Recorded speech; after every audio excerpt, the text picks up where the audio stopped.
connaissent pas le réseau des villages, avant d'attaquer le vif du sujet, nous sommes aujourd'hui le premier réseau d'accélération européen de start-up et d'entreprises.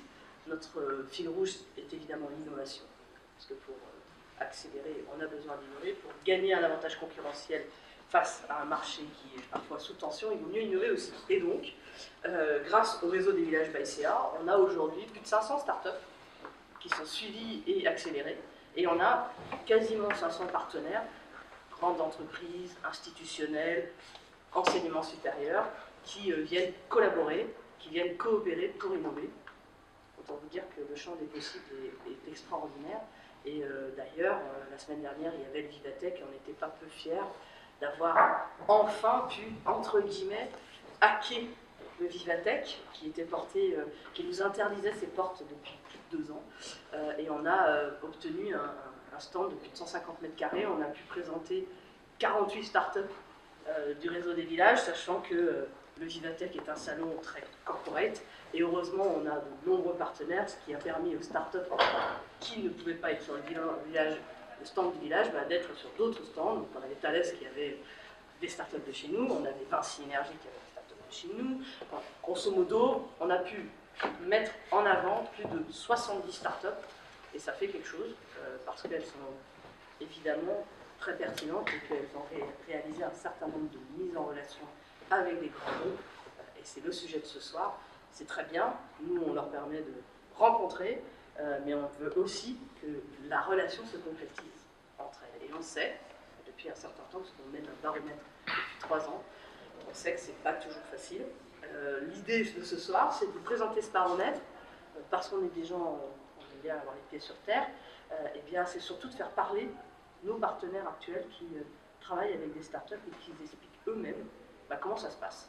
L'important, c'est que vous puissiez, en ressortant ce soir, vous dire « Ok, je suis en capacité d'identifier où est-ce que mon entreprise se positionne en termes de maturité dans la relation qu'elle a avec les startups, et inversement, les startups, que vous puissiez vous dire « Ok, quand je vais aller rencontrer tel grand groupe, telle entreprise, finalement, il faut que je prenne un peu de recul parce que c'est normal et je vis la même chose que les autres. » L'objectif aussi, c'est qu'on ait conscience des marches à passer, des marches de progrès dans la relation.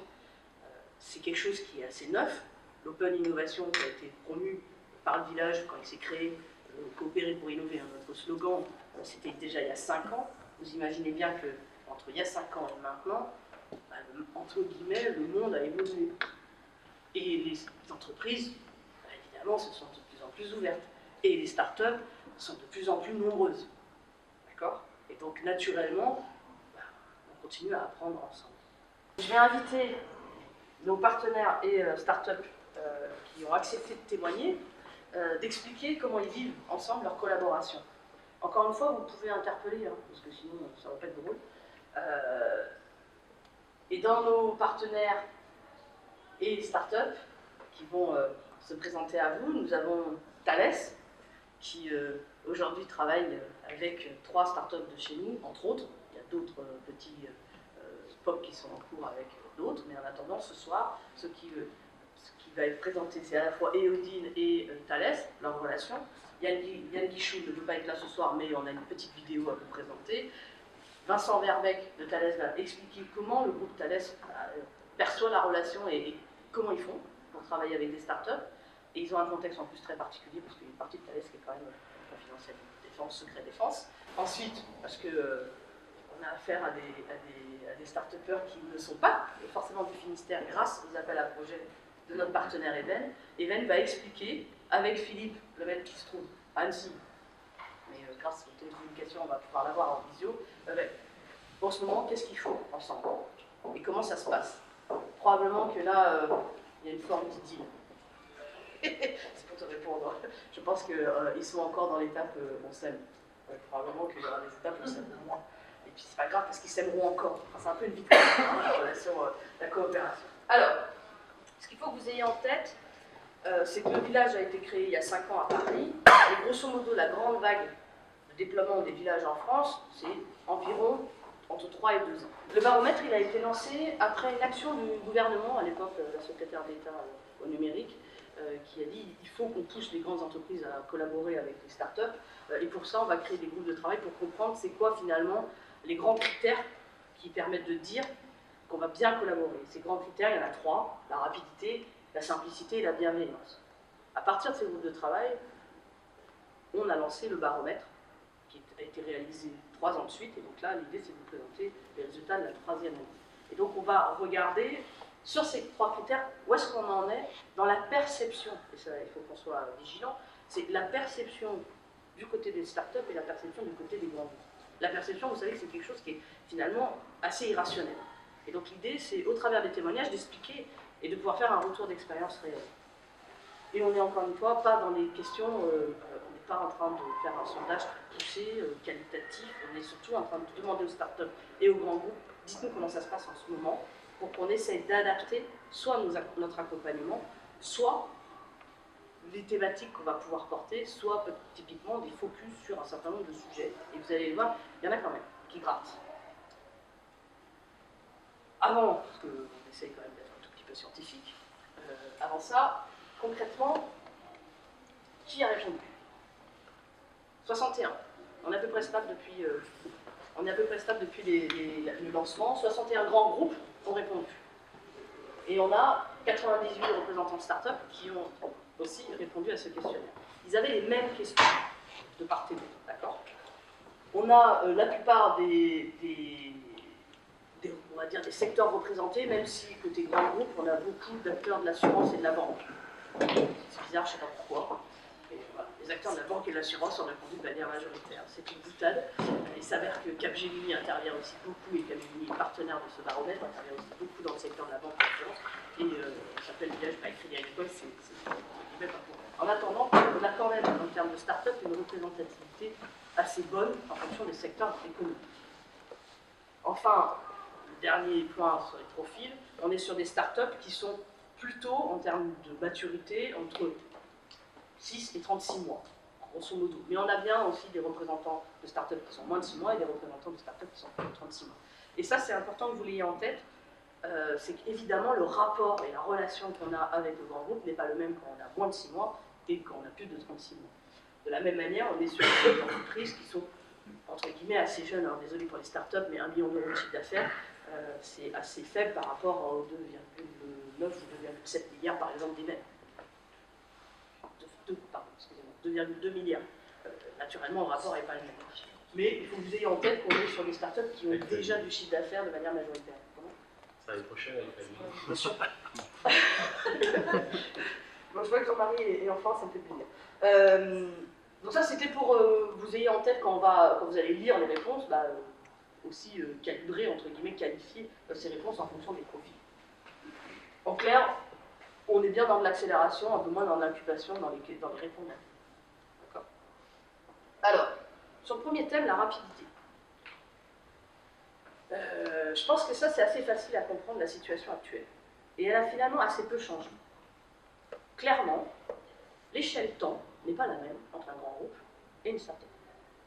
Alors là, probablement qu'Einstein va se tourner, mais il y a vraiment, je pense, certains pourraient dire des années-lumière. Évidemment, le baromètre, même si c'est, entre guillemets, amélioré sur certains points, il s'est dégradé sur d'autres, et je vais vous donner des éléments de contexte. La perception des délais de start-up, alors ceux qui sont au fond, je pense que c'est compliqué de lire, mais la perception des délais par les start-up, c'est plutôt lent.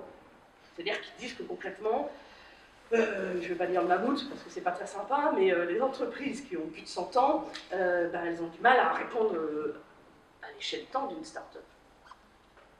Et les start-up, pour le coup, les grands groupes disent je suis lent, mais ça va, c'est plutôt pas mal. Ce qu'il faut que vous ayez comme élément de contexte, c'est qu'entre il y a 3 ans et maintenant, la maturité générale de la relation entre grands groupes et start-up a déjà évolué. Si je vous donne les verbatims, généralement, il y a 3 ans, la plupart des grands groupes faisaient des POC. Alors là, à l'époque, on y va. Et on fait des POC, et on fait des POC, et on fait des POC. Et puis il y a nos partenaires, qui n'est malheureusement pas là ce soir, qui nous dit, alors nous on a fait pléthore de POC, mais ça n'a donné rien. Aujourd'hui, la mode des POC existe, toujours un peu, mais en fait c'est une étape naturelle pour qu'ensuite soit contractualisée une généralisation de l'outil. En tout cas, de l'usage produit ou du service de la start-up. Et donc, naturellement, les structures de type grande entreprise qui ont accepté de s'ouvrir sur l'innovation se sont en interne structurées en mettant en place des cellules d'innovation, des directions innovation qui ont le droit, entre guillemets, de déroger à l'échelle temps de l'entreprise. Et c'est ces structures-là, internes, qui ont lancé des POC et qui avaient cette capacité à dire « Ok, 25 000 pour le POC, pas de souci, je le mets. Allez, on fait. » Et on démarre. Et c'est ces structures-là qui ont commencé à travailler sur l'usage et non pas les métiers. Et aujourd'hui, par rapport à il y a 3 ans, eh bien, en réalité, c'est les directions métiers maintenant qui répondent aux start-upers. Et là, bah, c'est plus compliqué. Elles n'ont pas on va dire, les codes et les usages, pour l'instant, des start-up, leur mode de fonctionnement. Et donc, naturellement, les start-up disent, bah, ça s'est dégradé. Bah non, ça ne s'est pas dégradé. C'est que vous êtes en train de passer une nouvelle étape qui nécessite plus de compréhension, plus d'explication entre vous, et vous êtes avec les métiers, ceux qui vont réellement utiliser votre outil demain. Et pas avec ceux qui sont en clair déjà convaincus, qui savent de quoi vous parlez, qui connaissent votre techno, qui sont avertis. Et donc, il ne faut pas l'interpréter comme une dégradation, il faut l'interpréter comme, bah oui, vous êtes en train de passer dans le dur, là, les startups. Et c'est logique que ça prenne plus de temps. Parce que demain, si on achète votre produit pour 5000 personnes, par exemple, si jamais c'est un produit qui améliore en interne un process, bah, c'est quand même pas la même chose que le POC que vous ayez avec 3 collaborateurs. Et donc c'est logique. Sauf que, ça pour le coup, ça a le même impact.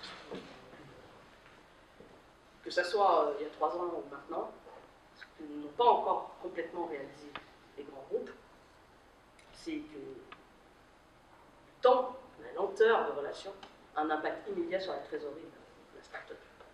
Et donc naturellement, il y a encore un gap. C'est que le POC, on peut le contractualiser, on va le faire passer en dessous des radars des appels d'offres, des seuils, ça va être facile, mais quand on va devoir contractualiser sur les achats plus importants, alors pour le coup, rien n'a changé. Et la start-up, bah, elle va pousser en disant vous êtes sympa, là, je viens de mettre concrètement, vous m'avez donné 25 000, mais j'ai besoin de sous, moi, j'ai besoin de cash. Et c'est d'autant plus vrai que la start-up est plus jeune. Évidemment, au départ, on n'a pas encore réalisé de chiffre d'affaires. Et donc, ce sujet-là des délais de paiement, je pense qu'il y a des choses à faire. Et il y a des choses à faire du côté des grands groupes.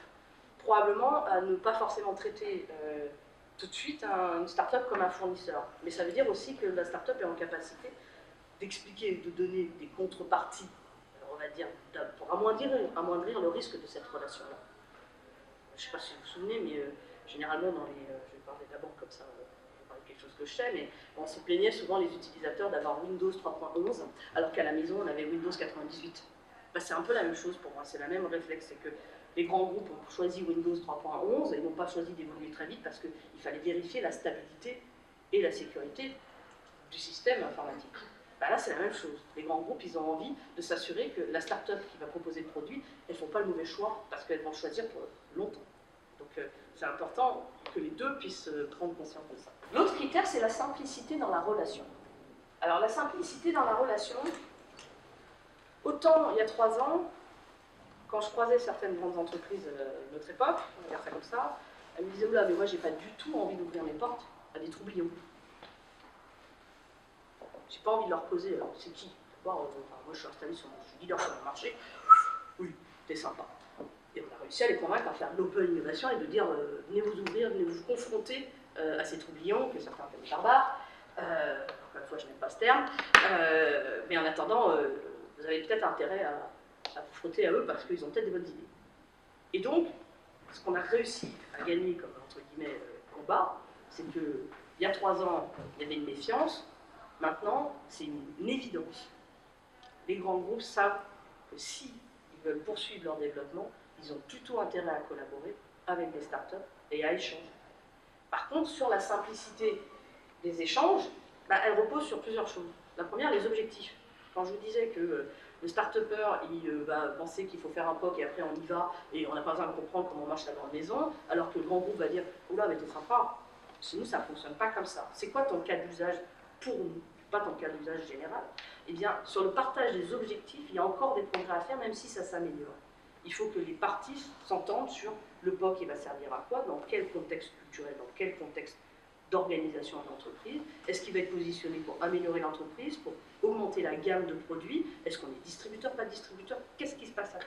Et ça, si on ne se donne pas les objectifs au départ, là, ça met un peu de grain, on va dire, de sable dans les rouages. Et donc, ça s'améliore, mais il y a encore des progrès à faire. Le deuxième sujet, c'est la communication. Alors la communication, c'est dans le sens, est-ce qu'on se comprend? Bon, là, ça, pareil, les grands groupes arrivent à comprendre, on va dire ça comme ça. Les startups, elles disent oui, mais alors j'ai souvent, on passe... alors on a passé par le directeur d'innovation, qui ensuite a passé par lui, mais là on est en train de dire qu'il faut que je rencontre alors, le responsable de la conformité, il parle de trucs, des documents qu'il faut que je fasse, après on passe par le directeur commercial, ensuite le directeur marketing, puis voilà, en clair, la rapidité évidemment n'est pas là, mais ensuite le discours n'est pas le même, on ne parle pas de la même manière à un monsieur conformité qu'à un monsieur commercial. Bah, ça, le start-upper, il ne le sait pas. Et donc, naturellement, c'est pas complètement encore fluide. Mais c'est pareil, ça va progresser. Et surtout qu'il faut remettre en perspective qu'on est passé d'interlocuteurs innovation à des interlocuteurs métiers. Naturellement, il faut que les start-upers comprennent qu'il faut qu'ils adaptent leur langage. C'est comme ça. S'ils veulent faire du business, en même temps, il faut qu'ils adaptent leur langage. La confidentialité. Alors ça, je pense que si, ça a évolué. Souvent, les grands groupes disaient non, je laisse garder, je n'ai pas trop envie de te dire comment je fais. Si je suis leader, c'est pas pour rien. Les startups disaient, oula, si je te parle, tu vas me piquer mon idée. En France, on ne peut pas protéger les idées, donc tu vas me piquer mon idée. Ça s'améliore tout simplement parce qu'on a commencé à contractualiser les choses. Et donc maintenant, plus naturellement, de part et d'autre, il y a des accords de confidentialité. Les équipes, là, les villages, signent aussi des accords de confidentialité. On sait que concrètement, on a pris conscience qu'il y a des choses qu'on peut dire, mais que tant qu'on n'a pas les moyens pour les mettre en œuvre, ça ne sert à rien. Il pourra toujours piquer l'idée, mais il sera dans la même situation que nous. Et il y a des choses qu'on ne peut pas dire et qu'il vaut mieux pas qu'on aille jouer sur ce terrain-là parce que les grands groupes ne changeront pas. La propriété intellectuelle, les grands groupes ne changeront pas. Ceux qui ont l'habitude, ils ne changeront pas d'un iota. Donc autant adapter en fait sa relation et sa contractualisation avec le grand groupe en fonction de ce qu'ils demandent. Les startups, vous devez faire du chiffre d'affaires avec elles. Il y a aussi une part à vous de vous adapter. Mais en attendant, ça s'est structuré, ça s'est amélioré. Ils ont l'habitude maintenant de travailler sur des sujets de confidentialité. Ce qui blesse encore, et c'est aussi lié à ce que je vous expliquais, on est passé du POC contractualisé par les directions d'innovation à je contractualise pour généralisation et donc des coûts assez différents, c'est quand même encore les contrats. Et là, les contrats, alors j'ai pas eu de verbatim là-dessus, peut-être que certains m'en feront là, je regarde André, mais ce qu'expliquent les startups, c'est qu'elles disent quand on est dans un grand groupe, on a une armada de juristes. Donc il faut faire évoluer un contrat, c'est facile. Pour regarder un contrat, c'est facile, on a les jours. Quand on est une start-up et qu'on reçoit 150 pages de contrat, mais qu'on a vraiment envie de faire du chiffre d'affaires, généralement on passe à la trappe à 100 fois. Et puis on a une désagréable sensation parce que tout d'un coup, on nous explique que l'alinéa paragraphe 654, 12.4, non, c'était écrit là. Et là, tout de suite, ça ne marche pas bien. Et donc, vous imaginez bien qu'une start-up qui a 12 mois, elle n'a aucune capacité de se payer du conseil juridique. Autant les startups un peu plus vieilles ont pris conscience qu'elles ont intérêt à regarder réellement ce qu'il y a des petites lignes de contrat. Et qui s'autorisent, si elles font déjà du chiffre d'affaires, à dire « je ne suis pas d'accord ». Mais ça veut dire que potentiellement on perd un client. Donc vous imaginez bien qu'en fonction de la maturité de la startup, ce point-là est d'autant plus essentiel. Mais la notion de 150 pages, c'est une personne qui a l'intention de disrupter le marché de la maintenance des ascenseurs. Et elle dit j'ai essayé de travailler avec Otis, pour ne pas le citer, et j'ai reçu 150 pages de contrat. Et on m'a dit il faut que vous le signiez dans 2 jours. Évidemment, elle n'a pas signé, elle s'est dit mince, qu'est-ce que je fais? J'ai pas le temps de donner à un juriste parce qu'en plus ça me coûtait un demi-bras, 2 jours c'est très court. Bon, je signe. Et elle n'a pas vu que, en fait, tous les travaux qui étaient réalisés ensemble, ça appartenait à Otis. Pourtant, on est dans le monde des affaires. Hein. Moi, je suis désolée, mais start-up, vous vous adressez pas. Il y a certes la bienveillance, on va y voir, mais pour rentrer dans la cour des grands. T'as le droit de t'interrompre, de m'interrompre. Je vous laisse penser à la parole du laboratoire Servier. Mais il a raison de dire si on se comprend en termes d'enjeux, on arrivera mieux à travailler ensemble. Hein. Mais ça, c'est une évidence. C'est juste que, comme on n'a pas la même échelle de temps, parfois, on a envie de comprendre plus vite.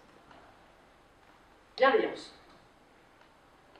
Un terme assez judéo-chrétien, j'ai envie de dire, mais bon, bienveillance, excusez-moi la parenthèse. Évidemment qu'on a envie d'être bienveillant, mais encore une fois, on est dans le monde des affaires. Sur la bienveillance, grosso modo, quand on est dans l'environnement du village, c'est assez facile d'avoir des partenaires qui ont choisi de venir ici et qui se doutent bien qu'il faut être bienveillant. Et ça marche assez bien en fait. C'est pas le... Grosso modo, ça va, j'ai envie de dire. Je vais dire ça comme ça. Mais il y a quand même un écart. Et cet écart, encore une fois, il est lié à vous rentrer, vous avez envie, et c'est assez paradoxal comme relation. Hein. Les startups, elles arrivent chez nous, elles disent, au comité de sélection, je vais aller disrupter le marché, on reprend la maintenance, comme ça on touche personne ici, le marché de la maintenance des ascenseurs. Donc en clair, le leader Otis, là, attention, parce que moi j'ai venir prendre des parts de marché. Et en même temps, ils ont envie de faire du business avec Otis. Donc ils se doutent bien que Otis, qui est certes leader mondial, qui voit bien que certains secteurs d'activité sont effectivement perturbés par des arrivées de start-up, bah, la bienveillance, elle a une limite, quoi. C'est faisons gagnant-gagnant. Faisons en sorte que le camembert s'agrandisse. Pas que vous venez me manger, je ne vois pas pourquoi je travaillerai avec vous. Donc, il y a quand même un paradoxe, hein, je trouve, et qui est assez classique. Mais bon, start-upers, comprenez bien qu'ils peuvent être bienveillants, mais qu'ils sont sur le même marché que vous, et grand groupe, identifier, grosso modo, les leviers qui vont vous faire grandir avec eux et potentiellement partager la valeur. C'est ça qu'il y a derrière. Ça, on en passe parce que c'est très pareil. Ce qu'on a ajouté cette année, c'est cette notion de création de valeur dans la relation. Et c'était important parce que c'est un peu rapide, hein, rapidité, bienveillance et puis simplicité, c'est des critères qui sont... Il faudrait creuser, clairement. Il faudrait catégoriser. Peut-être que l'année prochaine, on fera une vraie analyse croisée, parce que ça fait un peu court. En attendant, ça donne quand même une tendance qu'on a des choses à faire. Mais on a voulu créer la création de valeur parce qu'on s'est dit finalement, cette perception, elle est décalée pourquoi? Et en réalité, alors c'est vraiment tout petit, mais ça doit vraiment pas facile pour vous. En réalité, elle vient d'un point tout bête, c'est qu'une start-up, généralement, ce qu'elle veut faire, c'est augmenter son chiffre d'affaires. Obtenir des références, mais concrètement, elle a besoin d'asseoir son business. Alors que côté grand groupe, c'est pas d'augmenter son chiffre d'affaires. C'est les mêmes questions qui sont posées, et elles n'arrivent pas dans le même ordre. Le grand groupe, c'est définitivement d'apporter une nouvelle expérience utilisateur. Donc vivre quelque chose de différent, que ce soit en interne ou pour les clients de ce grand groupe. Et les grands groupes, on ne va pas se cacher, c'est aussi un gain d'image, hein, que de dire je travaille avec des startups. Gain d'image, parce qu'on montre à nos clients qu'on va leur apporter des innovations demain, mais gain d'image aussi d'un point de vue employeur. C'est toujours mieux de dire que chez nous, on traite l'innovation, et d'ailleurs, on travaille avec des start-upers. Certains vont jusqu'au mécénat de compétences, de dire j'offre à mes collaborateurs une bouffée d'oxygène. Ils disent, excusez-moi, c'est des verbatims. Une bouffée d'oxygène, ils reviendront. S'ils ne reviennent pas, c'est pas grave, de toute façon, ils diront que ma marque était super, ils m'ont permis d'aller voir ailleurs. Et voir ailleurs, c'est dans une start-up. Les start-up, définitivement, c'est business, mais parce que c'est une question de survie. Et donc là, on explique pourquoi il y a cet écart encore. Donc, à un moment donné, quand les grands groupes utiliseront et se structureront, auront des contrats qui sont adaptés en fonction de la relation qu'ils veulent avoir avec les start-up, quand les start-up comprendront que oui, vous êtes en train d'annoncer dans votre pitch que vous voulez manger à corps, entre guillemets, vous comprenez bien que vous ne faites pas les portes comme ça. Donc il y a encore à travailler sur la relation. Grosso modo, voilà le baromètre. Ce qu'il faut que vous reteniez, il y a des écarts, mais ça s'améliore, et ces écarts sont liés à justement cette maturité dans la relation qui est passée de j'achète un truc ponctuel pour voir comment ça marche, parce que ça, entre guillemets, ça m'amuse, à ok, je vais réellement enrichir soit ma gamme, soit ma façon de fonctionner. Et ben, naturellement, c'est plus long et plus difficile. Vous pouvez vous présenter rapidement, Vincent Oui, donc je m'appelle Vincent Verbeek, je suis la direction technique centrale de Thales DMS, DMS la GBU qui est présente sur Brest, on en parle un petit peu tout à l'heure. Et je suis donc en charge de problématiques de recherche de technologie logicielle sur la GBU, et par ailleurs donc, en local sur les problématiques d'innovation, connexion notamment aux académiques et réseaux de startups. C'est à ce titre que j'ai fait, je pense, ce qui sera ma seule prestation d'acteur. Pourquoi GBU, ça veut dire? Alors GBU Global Business Unit, donc c'est une division en fait. Donc avec Eodine qui n'est pas là aujourd'hui, parce qui était sur Vivatech et qui, donc à l'occasion de Vivatech, comme Eodine était sur le stand de Thales, Eodine, vous connaissez tous ce qu'elle fait, l'estimation de courant de surface de l'océan sur la base des trajectoires des bateaux perçus par la l'AIS. My name is Yann Guichou. I'm the president of Eodine, a startup which has been created in 2016. I belong to the technical directorate of the global business unit dedicated to defense mission systems. I met Yann Guichou a long time ago in the French Hydrographic and Oceanographic Center in Brest. We've invited Eodine in Vivatech 2018. And we decided to initiate a joint project between Eodine and Thales to design a specific solution for ship routing and ship route optimization. It was a mark of interest from Thales to their services, and the label Vivatech helps them to connect to multiple prospects.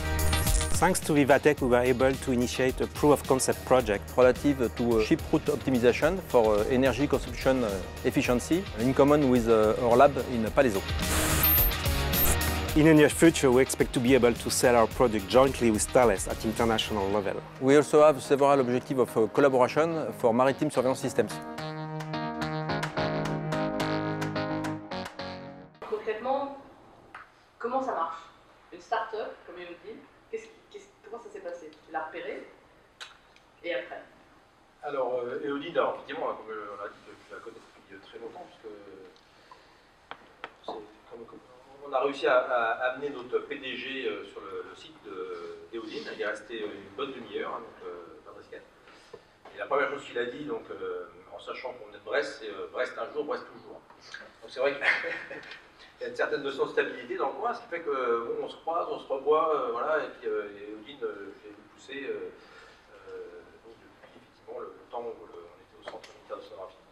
Et il a ensuite voyagé à Kimar, le CEREMA, et suite à ça, il a vu cette idée, c'était un petit peu la fusion de toutes ces expériences. Et donc on a assez vite identifié. Ce qui nous intéressait au départ dans ce que vous avez audit, c'était pas tant la prévision de courant de surface, initialement, que les bateaux qui n'étaient pas compatibles des calculs de courant qu'ils faisaient, qui pouvaient éventuellement, pour le coup, être à l'origine de falsification de l'AIS. Parce que l'AIS, c'est un moyen donc au départ d'anti-collision de bateau, qui est utilisé aujourd'hui pour faire la surveillance, mais qui n'est pas sécurisé du tout. Donc, un gamin de 14 ans peut facilement faire croire qu'il y a un nouveau débarque dans Normandie sur le bus IS. C'est quelque chose qui n'est pas robuste. Et dans certains points, on a jusqu'à 20% de pistes IS qui sont erronées ou falsifiées. On trouve sur étagère d'ailleurs des systèmes pour faire des fausses pistes à l'IS. C'est même légal, c'est les offres pour ça. On peut faire croire à un bateau qui va faire une trajectoire, un tel point, etc. Donc, naturellement, avec un système tel que celui d'Eodine, ça devient plus compliqué parce qu'il faut être en plus compatible du champ de courant local, qui est estimé à partir des bateaux qui sont autour. Donc un bateau de ce type-là va sortir, va être considéré comme anormal par ces algos, tomber dans une poubelle, et nous, la poubelle nous intéresse. Et alors comment par ailleurs, parce qu'il avait juste un algorithme au départ. Donc qu'est-ce que vous avez fait avec lui? Comment tu as contractualisé? Est-ce qu'il a rencontré sans forcément nous donner l'ensemble des... Si, non, mais il n'y a rien de... De toute façon, oui, bon... donc, pardon, j'expliquerai tout à l'heure un petit peu comment on marche. Ah, tu veux que je fasse comme ça? J'ai quelques planches. Ah, pardon, excuse-moi. Voilà. Tu veux repartir? Ouais, on avait déjà raison. On va juste passer rapidement là-dessus, mais c'est parce que on a eu un changement... on raccrochera tout à l'heure sur Eodine. Mais en même temps, c'est important parce que vous êtes gros. Et surtout, voilà, pour ceux qui sont un peu attentifs, il n'y a pas longtemps, on n'était pas ce nombre-là, pour la bonne et simple raison que Gemalto, vous connaissez tous, les cartes à puce, les cartes SIMS, etc., donc a intégré le groupe. Donc, demain, c'est Thales qui imprime les passeports des Anglais après Brexit. Donc on est présent dans 68 pays, donc 19 milliards de chiffre d'affaires et 1 milliard d'activités de recherche, de R&D, donc autofinancé. Donc c'est vraiment autofinancé, c'est hors marché, enfin, études externes déjà.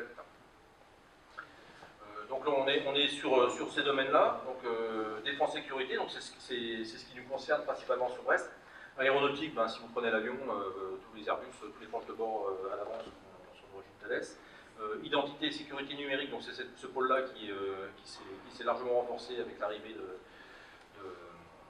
Gemalto, et donc globalement maintenant c'est que ce soit dans les moyens de paiement, si vous avez un iPhone ou un Android, vous avez des applications, toute la partie paiement est d'origine Thales, etc. Le transport terrestre, donc les systèmes automatiques, les trains, les métros, partout dans le monde. Dans l'aéronautique, il y a aussi tout ce qui est sur air traffic control, donc l'essentiel notre partie des systèmes de contrôle de trafic aérien en Europe, en Australie, etc. sont Thales. L'espace, il y a pas mal de satellites, de communication et d'observation de la Terre qui sont d'origine Thales. Voilà, donc la mission, ce qu'on dit, hein, petit à petit, il y a une certaine logique dans tout ça. Hein, c'est qu'on a toute une partie collecte de données, collecte, transmission, stockage, sécurisé bien sûr de ces informations, et traitement des données. Donc cette partie-là, imaginez bien que c'est quelque chose qui nous intéresse gouvernement, et donc on ne se contente pas de simplement traiter les données captées par nos capteurs, mais aussi de collationner l'ensemble de ces données pour faire émerger des informations de haute valeur. Alors aujourd'hui on a mis l'accent sur quatre domaines technologiques clés qui ont donné lieu d'ailleurs à des acquisitions assez importantes. Donc l'IoT, hein, qui est en train de changer pas mal de choses dans la manière de créer des réseaux. L'IA, donc ça c'est rien de facile. La cybersécurité sur laquelle on est très bien placé hein, au niveau international. Et le Big Data, donc on a fait une acquisition d'une entreprise qui était sur le marché des télécoms aux États-Unis, qui s'appelle Webus, avec une stack qui s'appelle Reflex, hein, qui va être intégrée. Alors maintenant, comment on produit de l'innovation? Donc c'est là où il y a plein de POC, à l'époque que tu mentionnais tout à l'heure. Donc là, on va avec des niveaux de TRL croissants, hein, technologie readiness level, donc des niveaux de maturité. Hein, donc c'est une échelle, hein, pour ceux qui ne sont pas familiers, hein, qui va de 1 à 9. Hein, 1, c'est l'idée quand on sort quand on se lève le matin, hein, on a une super idée, on met ça sur un papier. 9, ça marche depuis longtemps, ça fait ses preuves. Et ensuite, on a tous les niveaux de montée en maturité, sachant qu'on considère qu'une sortie de laboratoire, c'est 4. Un début d'industrialisation, c'est 6, hein, et puis entre 4 et 6, hein, c'est ce qu'on appelle la fameuse vallée de la mort, hein, parce que c'est là où une information et une techno sort d'un laboratoire, alors le chercheur lui dit, bah, allez, c'est bon, j'ai fini, c'est terminé, mais je ne comprends pas pourquoi les industriels ne le mettent pas derrière. Les industriels considèrent qu'il y a encore trop de risques, hein, et effectivement, il reste des choses à faire entre ce 4 et ce 6. Et c'est une des difficultés certainement qu'on a à lever. Alors, donc on a toute la partie amont, c'est ce qu'on appelle recherche et technologie, hein, classiquement. Donc là, on va impliquer des laboratoires, des universités, des startups qui peuvent arriver dès ce niveau-là. Hein, donc là, l'époque, on va en avoir. Ensuite, on a classiquement ce qu'on appelle un mini-subgate. Alors, ça, c'est des jalons, c'est des moments clés où on partage avec le reste de la communauté, en interne, ou même des fois un petit peu à l'extérieur, pour attester de l'intérêt de ce qu'on a vu jusque-là. Donc là, l'idée, c'est de dire, ben voilà, là, j'ai plein d'idées, donc on n'est pas très sélectif. Là, on a une première phase de sélection. Hein, donc on a certaines, on va continuer, parce qu'on en a vu assez, et pour nous donner envie d'aller plus loin. Et puis d'autres, on estime que c'est trop tôt, ou que c'est pas pas de besoin dans cette... voilà, donc on arrête. C'est redondant par rapport à d'autres. Ensuite, on a deux... donc là, globalement, on va dire qu'on est en terrain 4, hein, typiquement. Là, on va arriver à terrain 6. Ici, on continue. Donc là, on cherche à être beaucoup plus visible. Donc on a des PME qui peuvent intervenir. On peut encore avoir parfois des laboratoires, même si en général ils sont quand même plutôt sur cette phase-là. Et là, c'est là où les startups sont clairement clés pour des technologies qu'on a décidé de ne pas maîtriser, hein, ou tout simplement parce qu'on estime que la startup est meilleure que nous, hein, on n'a pas vocation à tout faire. De plus en plus, hein, on est amené à faire des systèmes et à intégrer donc, des briques qui viennent d'autres partenaires. Et derrière, bah là, c'est la main gate. Alors, la main gate, c'est là où on partage globalement avec le business. C'est là où on passe encore un step, hein, comme tu l'indiquais tout à l'heure. Alors c'est vrai qu'ici, ça peut aller très vite, parce qu'on a des petits financements, on a des processus dérogatoires, on a tout ce qui va bien, et puis on a des gens qui ont envie en plus, hein, donc généralement des gens technophiles qui... là, plus on va aller par là, plus on va aller vers effectivement du contrat, un besoin marché, plus ça devient sérieux entre guillemets. En tous les cas, mais c'est aussi quand on est arrivé là, on a franchi les premières étapes, donc il y a quand même déjà une certaine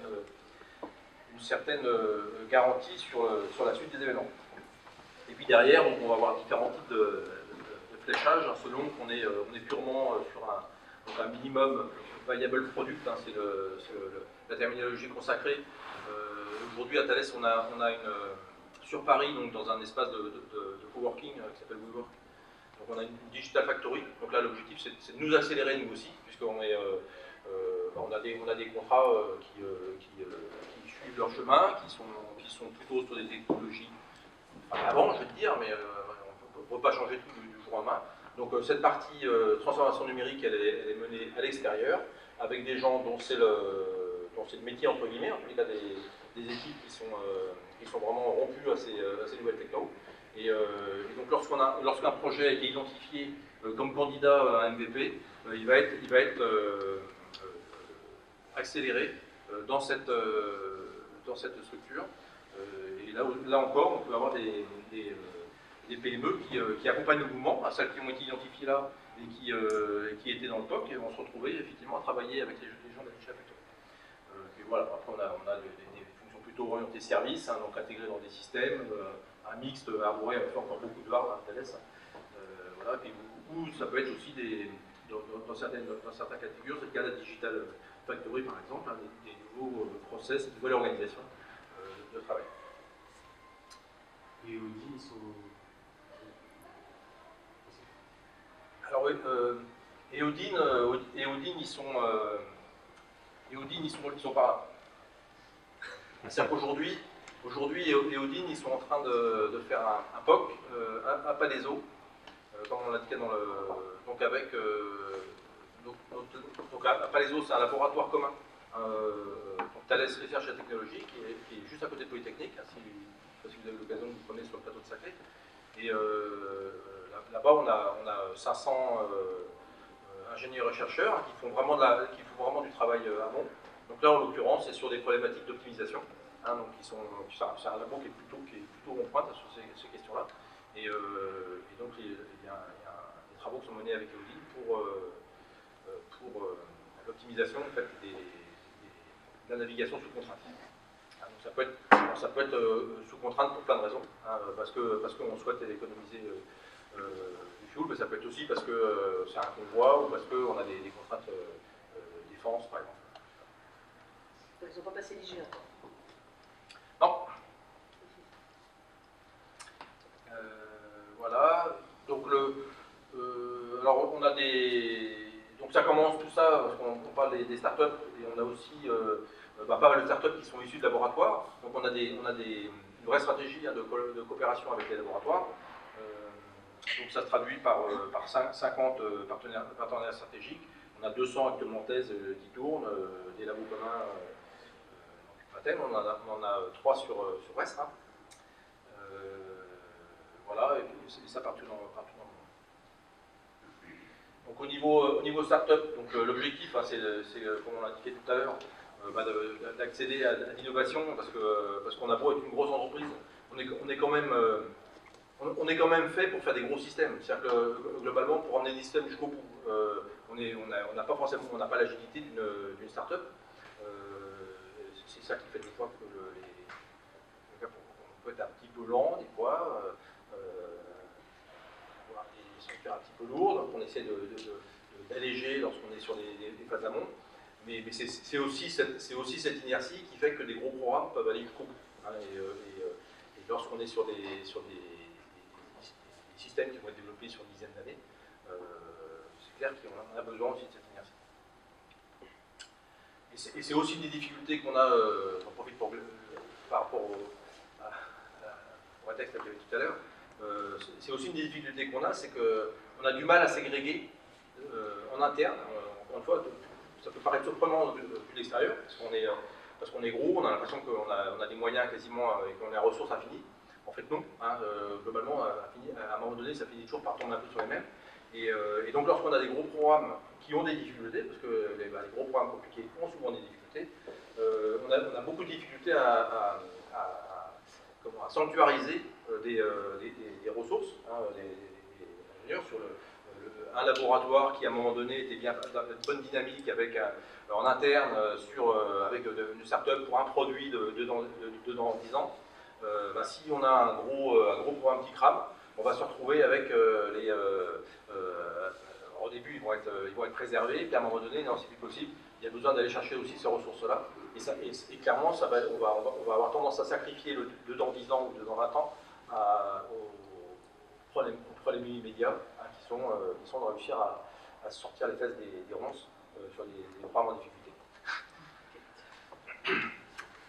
Tu peux peut-être passer. Le volume de 800 startups est assez impressionnant. Voilà, alors ça, effectivement, c'est toutes les startups qui sont de visibilité dans le réseau Thales. Alors on a Frédéric Montagard, qui est à TRT justement Palaiso, qui est lui dédié à la veille de toutes les startups, et en même temps il capitalise donc dans une base qu'on appelle en interne Sushi, l'ensemble de toutes les initiatives avec ces startups, donc pour l'ensemble du groupe. Donc et dès lors que qu'une startup est dans cette base Sushi, à ce moment-là, la première facilité, c'est qu'on déroge complètement au processus achat. Hein, comme dans tous les grands groupes, on a eu tendance à rationaliser. Donc le nombre de fournisseurs, donc, ce qui veut dire que une startup qui arrive, qui a moins qui n'a pas beaucoup de chiffre d'affaires, elle n'a aucune chance de se faire référencer.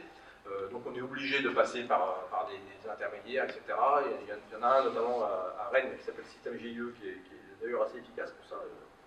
Je ne saurais pas trop conseiller. Mais une fois que la startup est dans la base Sushi, à ce moment-là, on a un régime dérogatoire pour toutes les premières expérimentations que l'on va mener avec. Qu'est-ce qu'il y avait d'autre à dire? Ouais, continue. Alors des accélérateurs, on en a.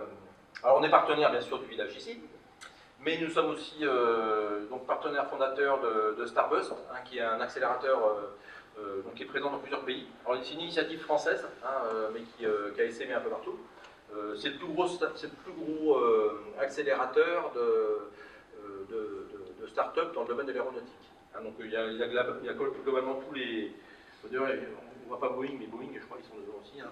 Donc il y a tous les industries de l'aéronautique. Hein, et là, c'est un exemple des startups qui sont accélérées dans à Starbust. On a un autre programme dans lequel nous sommes impliqués nous-mêmes, donc qui est Station F. Donc là, tout le monde connaît Station F. Donc Station F, c'est un regard. Hein. Et donc, j'avais dit à déléguer en fait à un certain nombre de partenaires des programmes d'accélération. Donc Thales a pris l'accélération cyber, hein, donc cybersécurité. Donc on en est à la 3e saison là, qui va commencer. Donc c'est des accélérations de 6 mois. Donc il y a à chaque fois entre 50 et 100 startups qui se portent candidates. Et donc il y a un jury qui les sélectionne en fonction du positionnement de la startup et par rapport à notre métier, et par rapport à l'intérêt qu'on y trouve. Et ensuite, les startups bénéficient d'un programme d'accélération pendant ces 6 mois. Qui est mené par vous, par vos équipes maintenant? Qui est mené, donc il y a une personne, Antonin Cahors, que tu avais vu, qui est dédié donc, à qui fait ça à 100%. Et ensuite, donc, il y a des coachs qui sont identifiés dans chacune des GBU. Donc un coach business, un coach technique, avec des points de rendez-vous, en rayonnant un peu plus large, hein, pour être capable de profiter au maximum, puis d'augmenter le maximum la surface de contact entre les startups et l'ensemble des unités du groupe. Et ça, tout ça, c'est très POC. Et qu'est-ce qui se passe une fois qu'elles ont passé l'IG? Pardon, je devance. Alors, voilà, donc, notamment dans le premier, il y avait justement à Vivatech, j'avais retrouvé une startup TIX qui était présente sur ce programme The Box de CMA CGM, donc qui est dans le domaine de la signature électronique. Donc eux, ils avaient participé à un méga POC.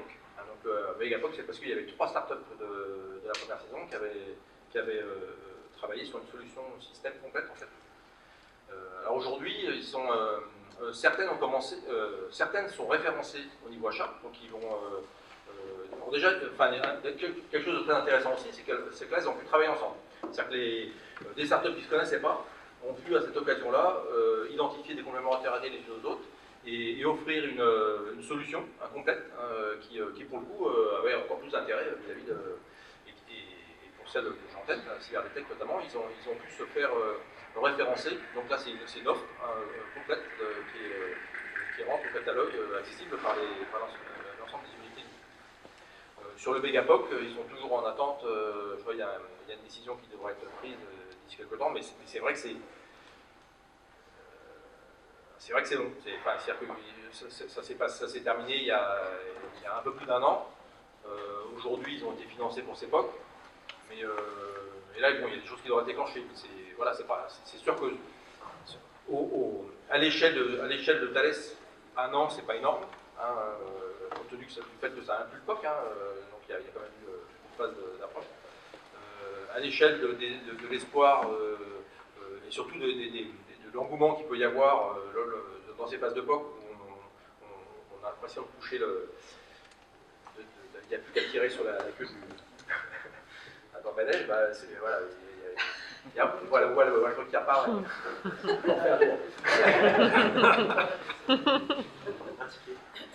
Alors, ce qu'on fait donc au niveau international, comme j'ai essayé de le présenter rapidement, on le fait aussi au niveau local. Alors, il faut savoir que au niveau du groupe, Brest est plutôt assez bien perçu. Hein, c'est-à-dire que les gens sont toujours très étonnés de voir tout ce qu'on est capable de faire dans la région.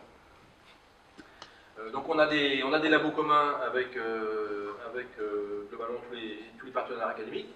Hein, donc, une chaire, on est partenaire du village. Voilà, tu peux peut-être passer la suite, on va voir quelques détails. Donc, qu'est-ce qu'on fait en recherche? Donc, on est fondateur de laboratoire, donc Atoll avec l'IMT Atlantique et l'école navale, qui est plutôt orienté interaction de machines. Donc là, l'objectif, c'est sur on fait des systèmes de mission. Donc, on met les militaires devant dans des systèmes contraints. Donc, on a toujours besoin de réinterroger un petit peu nos manières d'interagir avec les opérateurs.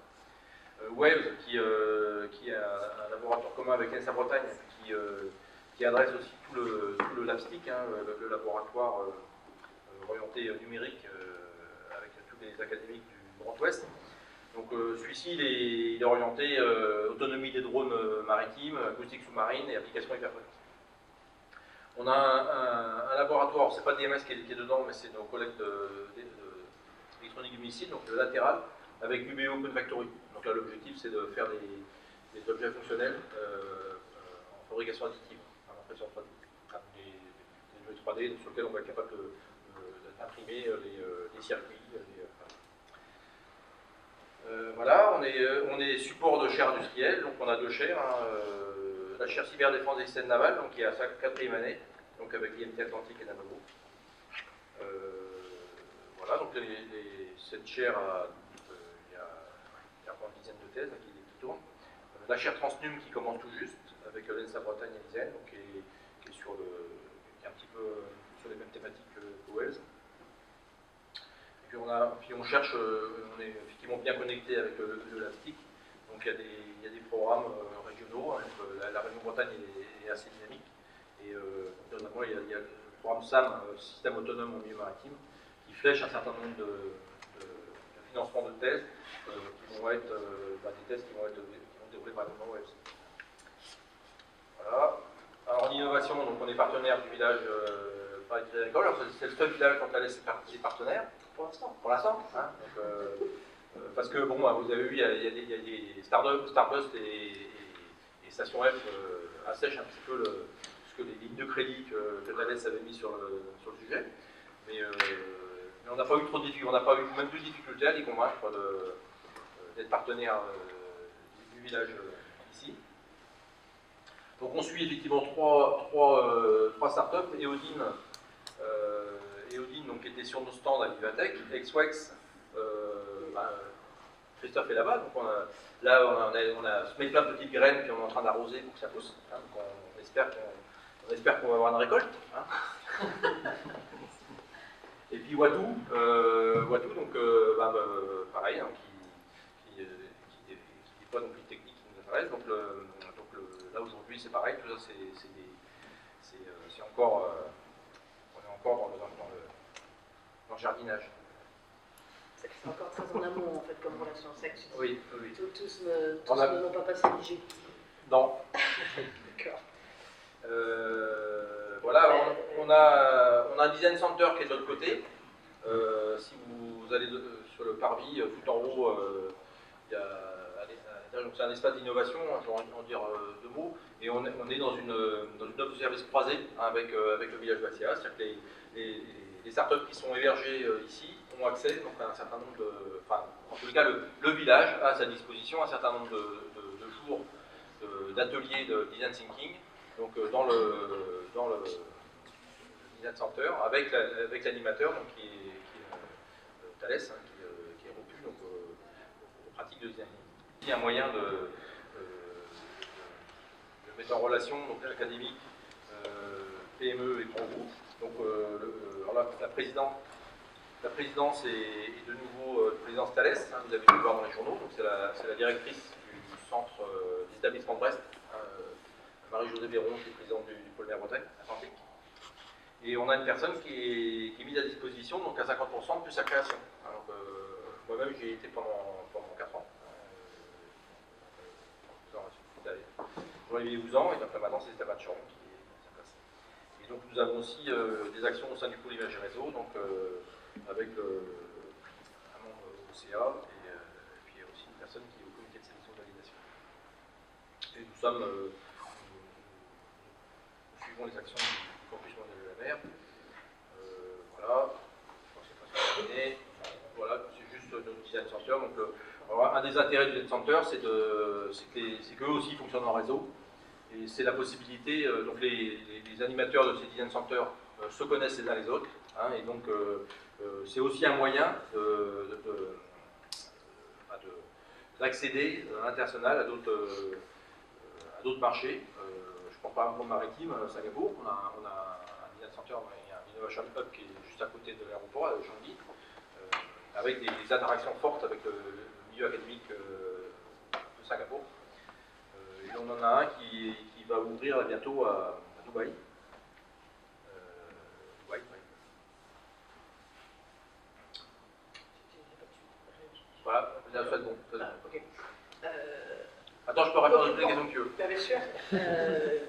Concrètement, nous, on a une perception quand on est de l'extérieur que Thales innove déjà en interne et qu'il y a effectivement un certain nombre de travaux lancés avec les startups. Si tu devais citer un exemple, ils ont passé l'IG et ils sont arrivés maintenant à intégrer soit dans votre gamme, soit dans des process, tu citerais comme startup et et pour expliquer que c'est long, ça tu l'as dit, que les trois que vous êtes en train de prendre entre guillemets sous votre aile vont vivre un certain nombre de choses. Et ouais, citez un exemple, parce que vous parlez de 800 startups que vous accompagnez, mais concrètement, il y en a combien qui aujourd'hui sont réellement en travail avec Thales? Alors, là, tu poses une colle brutalement parce que il aurait fallu que je fasse ça. Une sollicitation. Il fallait que je regarde un petit peu parce que je n'ai pas en tête toutes les startups. Tu perçois que vous êtes Ce qui est certain, dans le début ou concrètement Non, parce qu'on en a qui sont fournisseurs aujourd'hui. Donc, allez, j'en cite une juste comme ça. Ofortech, c'est une startup qui aujourd'hui déploie des outils permettant un cyberarchitecte qui permet de conduire des analyses de risque c'est un produit au catalogue. Donc ça marche. Ça marche. On peut aller jusqu'au bout quand les startups avec Thales. Et l'avenir des startups avec Thales, c'est pas forcément que de se faire racheter. Alors, il y a effectivement certaines qui se font faire racheter, mais parce qu'à un moment donné, ça s'est fait et que c'était une envie d'un startup aussi. Mais donc, ça a été le cas notamment avec côté Gemato, hein, il y en a pas mal qui. Voilà, il y a besoin d'avoir une offre cohérente, et à un moment donné, ça a fait sens. Mais, et Odin est quand même bien parti pour passer justement à la fameuse initiative. Hein. Ils ont fait une très bonne impression auprès du COMEX. Hein, donc, là, c'est-à-dire qu'il y a alors après, voilà, par exemple, toutes les sous-cartons, parce qu'on sait que des fois, on est là aussi quelque part pour calmer les ardeurs. Voilà. On se connaît en interne. Hein, on sait que des fois, il peut y avoir des gens qui s'enflamment. Mais je pense qu'ils sont quand même sur une bonne trajectoire. C'est-à-dire que toi, tu joues le rôle, il y a des acteurs identifiés chez Thales qui jouent le rôle justement de facilitateur entre la start-up et l'ensemble des entités. Ah bah oui. Et donc, est-ce que toi, finalement, tu te dis pas, j'aimerais vraiment qu'Eodil ça fonctionne et finalement, tu es aussi partie prenante, mais du côté de la start-up, ou globalement, ça marche pas, c'est pas grave, ça marche pas, quoi. Bah, l'intérêt, de toute façon, sur une start-up comme Eodil, si on prend cet exemple-là, forcément, lorsque c'est une start-up brestoise, en plus on suit depuis un certain temps et avec un peu d'affectif avec les gens qui sont dedans, on ne se sent pas forcément complètement objectif par rapport à l'appréciation qu'on peut avoir. Donc on est aussi intéressé d'avoir une idée lorsque on vient partager donc, cette expérience-là avec d'autres personnes dans le groupe. Quel point de vue ils ont là-dessus. Parce que des fois, ils peuvent très bien dire oui, ok, tu as traversé la rue, tu as trouvé une start-up, c'est peut-être un peu le.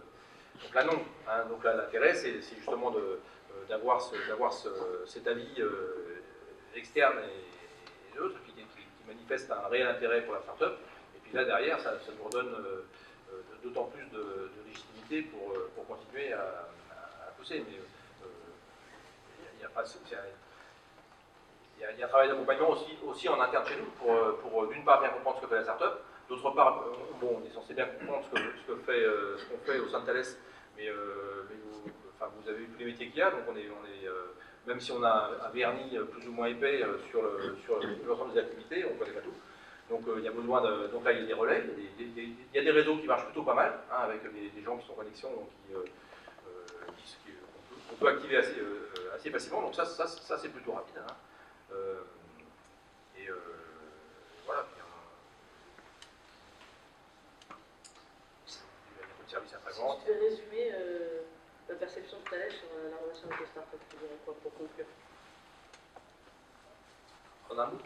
Non, en une phrase. Non, mais elle est indispensable. Elle est indispensable. C'est-à-dire que alors c'est assez rigolo parce que c'est vrai que tu as posé la question parce que il y a quelques années, il y a 40 ans, on faisait des rondelles à Thales. Tout était interne. Hein. Il y avait quasiment ne rentrait dans Thales que la matière haute. Hein. Oui. Donc là maintenant, il y a encore quelques années, sur certains sujets, je pense par exemple à la simulation, lorsqu'on évoquait le fait de rentrer une start-up qui avait un module de simulation qui était très intéressant et qui venait s'intégrer dans d'autres suites de simulation, on avait des réactions du type « Ah bah oui, mais là tu peux faire rentrer le loup dans la bergerie ». Véridique. Hein. Donc c'était c'est qui le loup, c'est qui la bergerie? Tu es en train de dire que le loup c'est la start-up et la bergerie c'est nous. Là aujourd'hui c'est plus comme ça. Donc, je pense que vraiment déjà les générations ont changé, le monde, les gens sont conscients aussi que le monde a changé. On est même si Thales a un certain nombre de marchés entre guillemets protégés, hein, qui fait qu'on est moins exposé à la disruption que d'autres métiers il n'empêche que tout le monde commence à prendre conscience quand même que dès lors qu'on numérise tout, après c'est du traitement de données, donc quiconque arrive avec le matériel qui va bien et les technos qui vont bien serait capable de faire la même chose que nous. Il y a plus, on est vraiment comme sur certains capteurs, on est un petit peu comme le marché du réflexe, hein, où en pas longtemps, la valeur d'un objectif, la capacité à faire une photo sur du film argentique, ça a plus de valeur. Hein, donc, il y a certains de nos métiers qui sont exposés à ça quand même. Face à ça, de toute façon, on n'a pas le choix. On a besoin de définir ce sur quoi on doit travailler, parce qu'on doit être meilleur. Et donc il y a des sujets sur lesquels on est meilleur. Et puis ensuite, il y a d'autres sujets sur lesquels on doit être... on ne va pas le faire, donc on va l'acheter, on va le faire en coopération, on va le développer avec d'autres, et donc c'est clairement indispensable.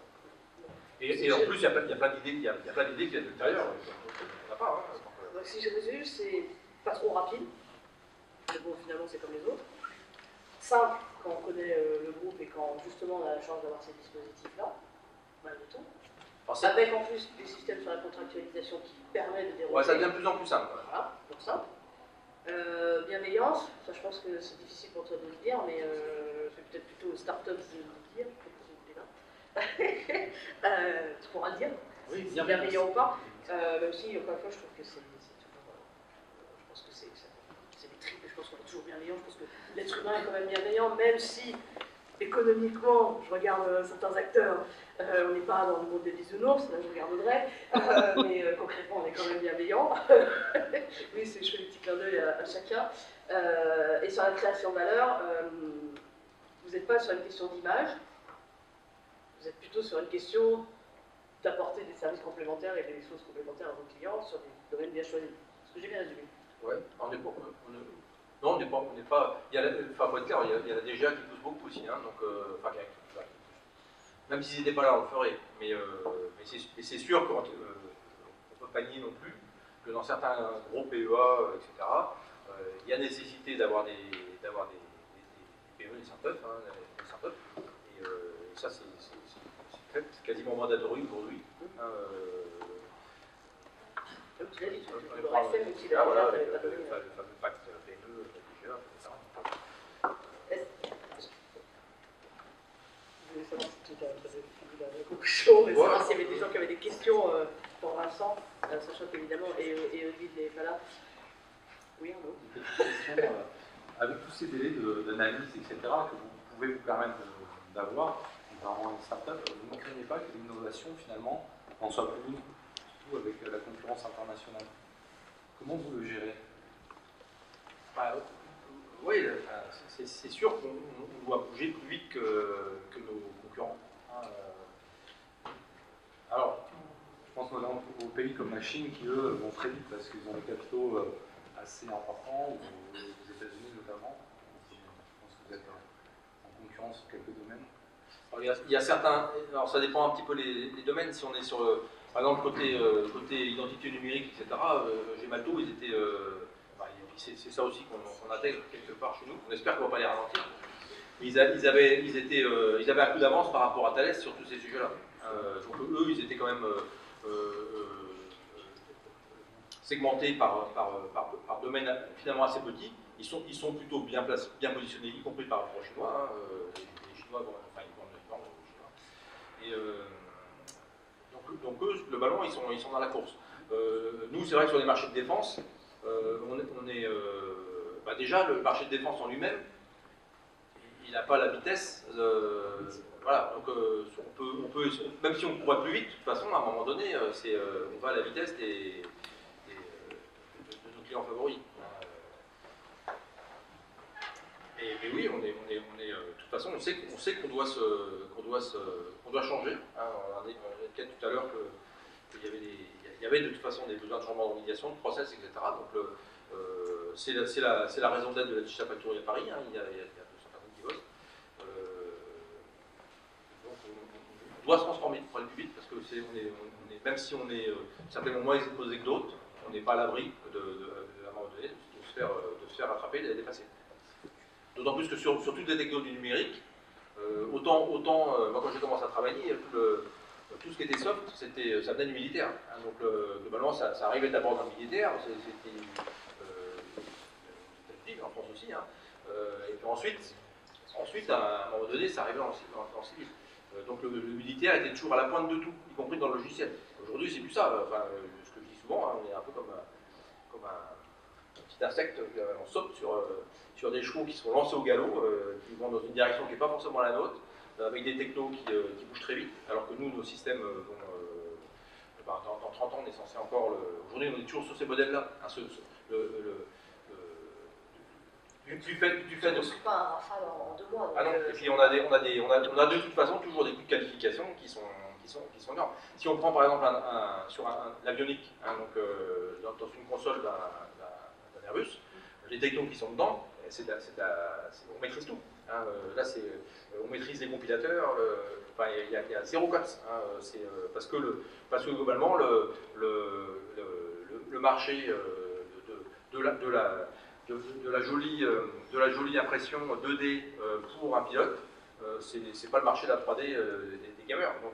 Donc là, c'est complètement disjoint et il n'y a plus personne qui fait ça. Mais nous, on le fait bien et on le fait de manière sécurisée pour que ça tombe jamais en panne.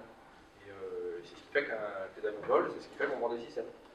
Mais là-dessus, pour le coup, on s'est fait complètement dépasser. Hein, et puis, on fait même le hard, hein, des cartes graphiques, tout. Enfin, là, on fait quasiment pour les rondelles. Donc, puis sur d'autres systèmes, lorsqu'on fait du data analytics, on ne peut pas se permettre de tout refaire les stacks logiciels, bien évidemment qu'on va puiser dans ce qui existe. Donc le Guavus notamment, ils sont bien implantés hein, dans les télécoms aux États-Unis. Ils reposent sur tous les stacks logiciels qui sont sous licence Apache, etc. Et on a tout le travail de maintenance, l'appropriation de ces stacks et de maintenance sur la durée, hein, pour être capable de maintenir le service sécurisé au-dessus. Donc là, c'est aussi ça, ce genre de savoir-faire qu'on développe. Parce que dans d'autres métiers, tous les 2 ans, on rase tout, hein, on met tout à la poubelle et on part sur la nouvelle techno. C'est pas comme ça qu'on travaille parce que nos domaines ne sont pas ceux-là. Vous pourrez échanger après autour du groupe avec Vincent, si tu me fais plaisir de rester. Merci pour la présentation.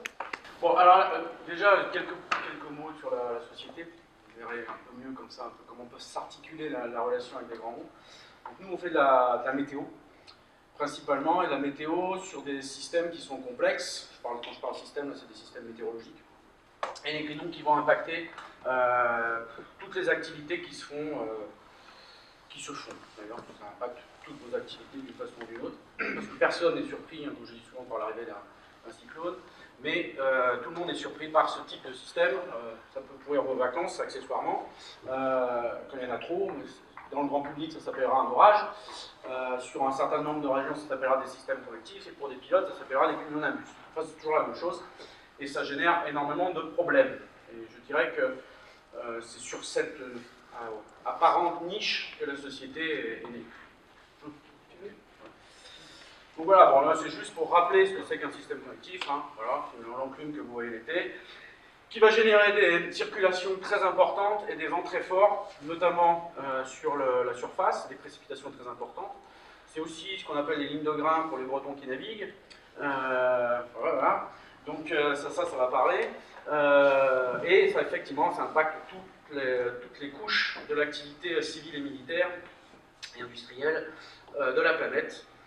Pas seulement les zones tropicales et intertropicales, mais aussi les zones tempérées. Donc voilà, on a quelques exemples d'activités qui sont impactées. Donc ça va de l'aviation, l'aviation basse altitude, évidemment les milieux oil and gas, on va venir après, et aussi le tir de fusée, qu'elle soit civile ou militaire. La société, elle existe depuis 2012. Elle a été créée, alors on n'est pas tout à fait dans un modèle de start-up classique, puisque c'est Engie, voilà, qui est là, qui est venu me chercher, en fait, puisque moi je suis un ancien chercheur du CNRS. J'ai passé 20 ans, et mathématiques, c'était les systèmes convectifs. Donc ils ont fini par tomber sur des publications, et c'est comme ça qu'ils sont venus. Ça a pris quand même un peu de temps avant de passer du stade du coup de téléphone jusqu'à la réalisation d'une start-up, mais ils ont été patients. En tout cas, la société, elle s'organise, je dirais, en 2 pôles, hein, un pôle recherche et un pôle opérationnel. dans lequel vient, je dirais, s'écouler toutes les innovations qui sont produites dans la recherche. Alors, en 2018, dans la recherche, c'est 4 publications scientifiques de niveau international et 2 brevets. Et tout ce qui a été fait, bon, voilà, ce que je disais, passe à l'opérationnel après. Alors, en recherche, ça veut dire des partenariats formalisés avec un certain nombre d'instituts, donc classiquement Météo France, l'Agence spatiale européenne, le CNES, mais aussi le National Center for Atmospheric Research qui est américain, l'IFREMER, l'IMT Atlantique et l'ONERA pour un certain nombre de thématiques. Après, voilà, c'était juste pour présenter les marchés qu'on adressait, donc les opérations marines, très axées effectivement sur l'oil and gas, mais pas que, il y a aussi un peu le transport maritime, quel que soit, transport maritime, on transporte tout un tas de choses. L'aviation, donc l'aviation d'affaires, l'aviation des liners et l'aviation militaire. La défense pour un certain nombre d'activités que je passerai un petit peu sous silence. Et voilà ce que je disais tout à l'heure, le sport de haut niveau. Je crois que c'est tout, puisqu'après je vais utiliser ma petite voix pour décrire un petit peu le... Tu veux nous raconter quoi comme histoire avec quel client? Bah nous, clairement, on a très clairement bénéficié de cet appel d'air de l'oil and gas. Et comme tout secteur, hein, alors c'est pas du tout organisé comme Thales. Après, je connais bien Engie, je connais très bien Total. C'est pas du tout la même organisation, mais de toute façon, il y a quand même cette phase de... ça s'appellera pas forcément un POC, mais en gros, de démonstrateur. Voilà, et une fois qu'on a passé la phase de démonstration, bah, on est financé au fur et à mesure pour arriver à des produits finaux et produits complètement industriels. Et chaque fois, la définition n'est pas forcément clairement énoncée, mais voilà, il faut comprendre dans quel stade on se situe. Et voilà. Est-ce que tu as été payé à temps? Est-ce que tu as été payé à la juste valeur? Avant d'être payé, il faut contractualiser. Ouais. Et sur ton démonstrateur? Bon, sur partout. Là, le cas du démonstrateur. Ouais, mais bah, alors ça, c'est quelque chose... moi, j'ai l'habitude de dire, que ce soit un grand groupe ou que ce soit le PMU du coin, c'est le même problème. Enfin, c'est pas un problème d'ailleurs, parce que s'ils discutent avec vous, c'est qu'ils ont un besoin, et vous avez peut-être une solution. Et donc, à partir du moment où il y a discussion, il y a intérêt commun, il n'y a pas de... Moi, j'ai jamais eu de problème avec ça, et surtout pour défendre aussi un peu ce qu'on fait, parce que toutes les startups, derrière, il y a quand même des notions, alors c'est un peu évoqué, mais la problématique de l'API, la propriété intellectuelle, c'est fondamental, c'est l'ADN de la société, et c'est vraiment quelque chose qui peut être, alors pas forcément à dessein, hein, parce que dans les grands groupes, il y a des gros services juridiques qui vont prendre des choses en main avec une méconnaissance totale de la technologie que vous allez utiliser, l'applicatif et tout ça, et donc il faut être capable de dire non. Voilà, dire bah non, c'est pas comme ça, c'est juste pas possible que ce soit comme ça. Argumenter, et ça se passe généralement très bien d'ailleurs. Voilà, et ça, c'est vraiment fondamental. Donc cette phase de contractualisation, elle ne doit pas être menée fébrilement en disant bah voilà, ça va être mon premier contrat. Non, c'est juste que c'est le début de l'histoire. Et donc si l'histoire, on en perd je dirais le stylo, bah, très rapidement, c'est quelqu'un d'autre qui va l'écrire. Donc ça, c'est vraiment une phase hyper fondamentale. Et il t'avait expliqué, au premier contact, comment ça allait se passer? Non, personne n'explique rien. Ça, c'est comme ça pour tout. Et donc, voilà, on reçoit des pavés en français ou en anglais, et puis après, on se débrouille, quoi. Mais alors, on peut être aidé par des juristes, mais le mieux, quand même, c'est de se mettre le nez dans le cambouis et de regarder ce qu'on va faire, quoi. Et c'est très formateur. Et généralement, en plus, les gens qui sont en face de vous commencent à vous connaître, et ils ne vont pas chercher voilà, on va apporter quelque chose et le besoin existe en face. Donc, une fois qu'on a bien ficelé ça, on passe à l'étape de on va réaliser quelque chose. Dans la contractualisation, il y a aussi tout ce qui est délivrable, donc qu'est-ce qu'on va délivrer, comment on va le délivrer. Ça aussi, c'est fondamental, parce que le langage juridique, ça veut dire quelque chose, et souvent, ce qu'on met dans l'API, il faut que ça se suive aussi au niveau des délivrables, et donc il faut que ce soit très bien structuré. Et après, il y a la partie paiement. Ça, voilà, je pense que c'est comme pour tout, hein, c'est pas parce que c'est des grands groupes qu'il ne faut pas suivre, hein, voilà, ça peut être 30 jours fin de mois, mais 30 jours fin de mois, il ne se passe rien, et si vous... veux dire, c'est comme tout, quoi. Enfin, moi, je sais pas, je marche de la même façon, mais si vous ne faites pas un recommandé accusé de réception, on va vous dire non, j'ai pas reçu. Tu dis, bah si, voilà, hein, c'est vous de l'avoir fait là. Donc, on avance comme ça. Mais c'est une relation tout à fait normale, enfin, et c'est vrai avec tous. Là, tous ceux que j'ai cités, sauf Fred, je ne sais pas encore. C'est facile, d'accord? Et c'est vrai que c'est facile, mais faut toujours prévoir le pire parce qu'il va arriver. Donc s'il n'arrive pas, c'est très bien, bonne surprise. Et donc, mais sinon.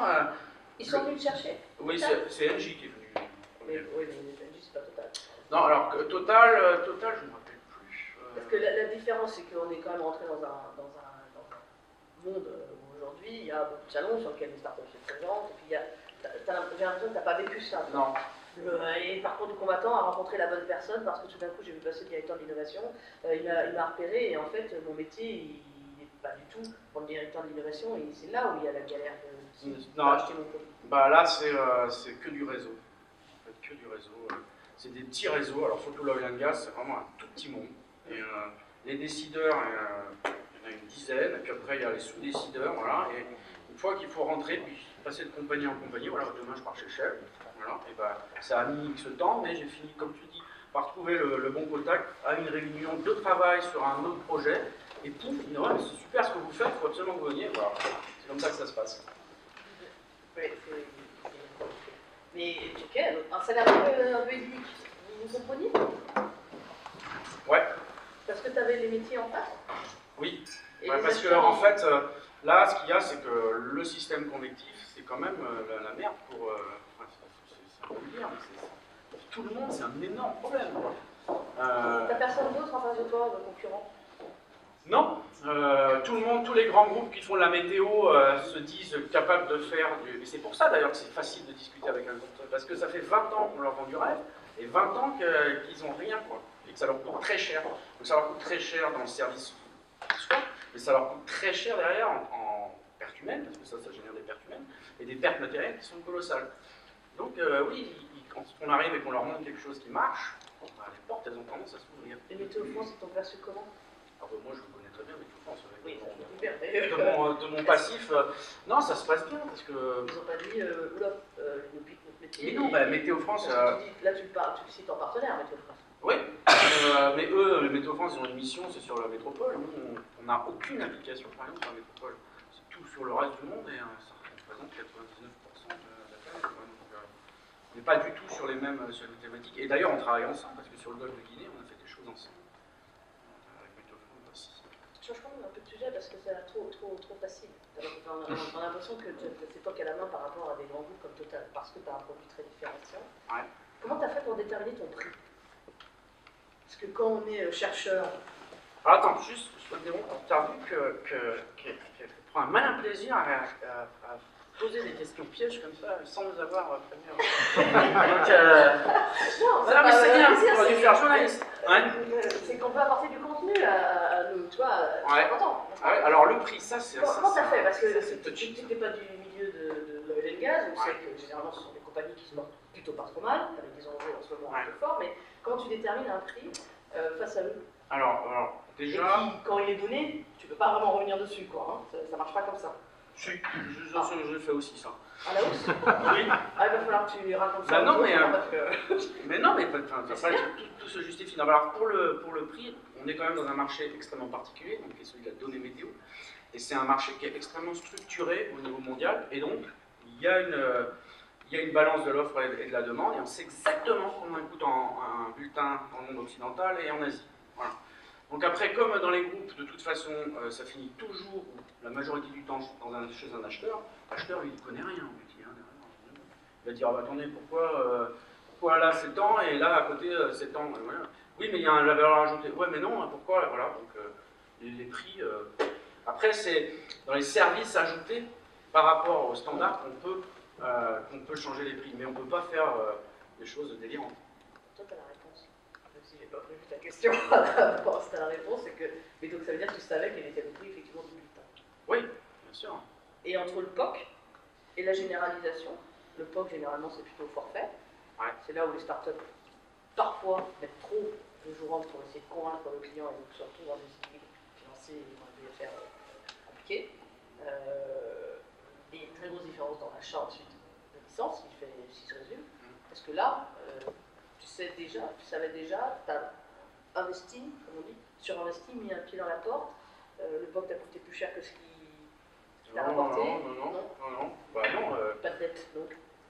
Ah non, mais il faut chiffrer, enfin, il faut avoir une idée de enfin, je veux dire, quand tu chiffres quelque chose, soit tu es farfelu et tu risques effectivement d'être soit dans un sens, bon, alors, si effectivement tu as chiffré 2 fois plus, tant mieux pour toi, mais c'est rarement le cas, quoi. Donc il faut arriver à faire un bon chiffrage, donc il faut être je sais pas, objectif, bien dans le truc, quoi.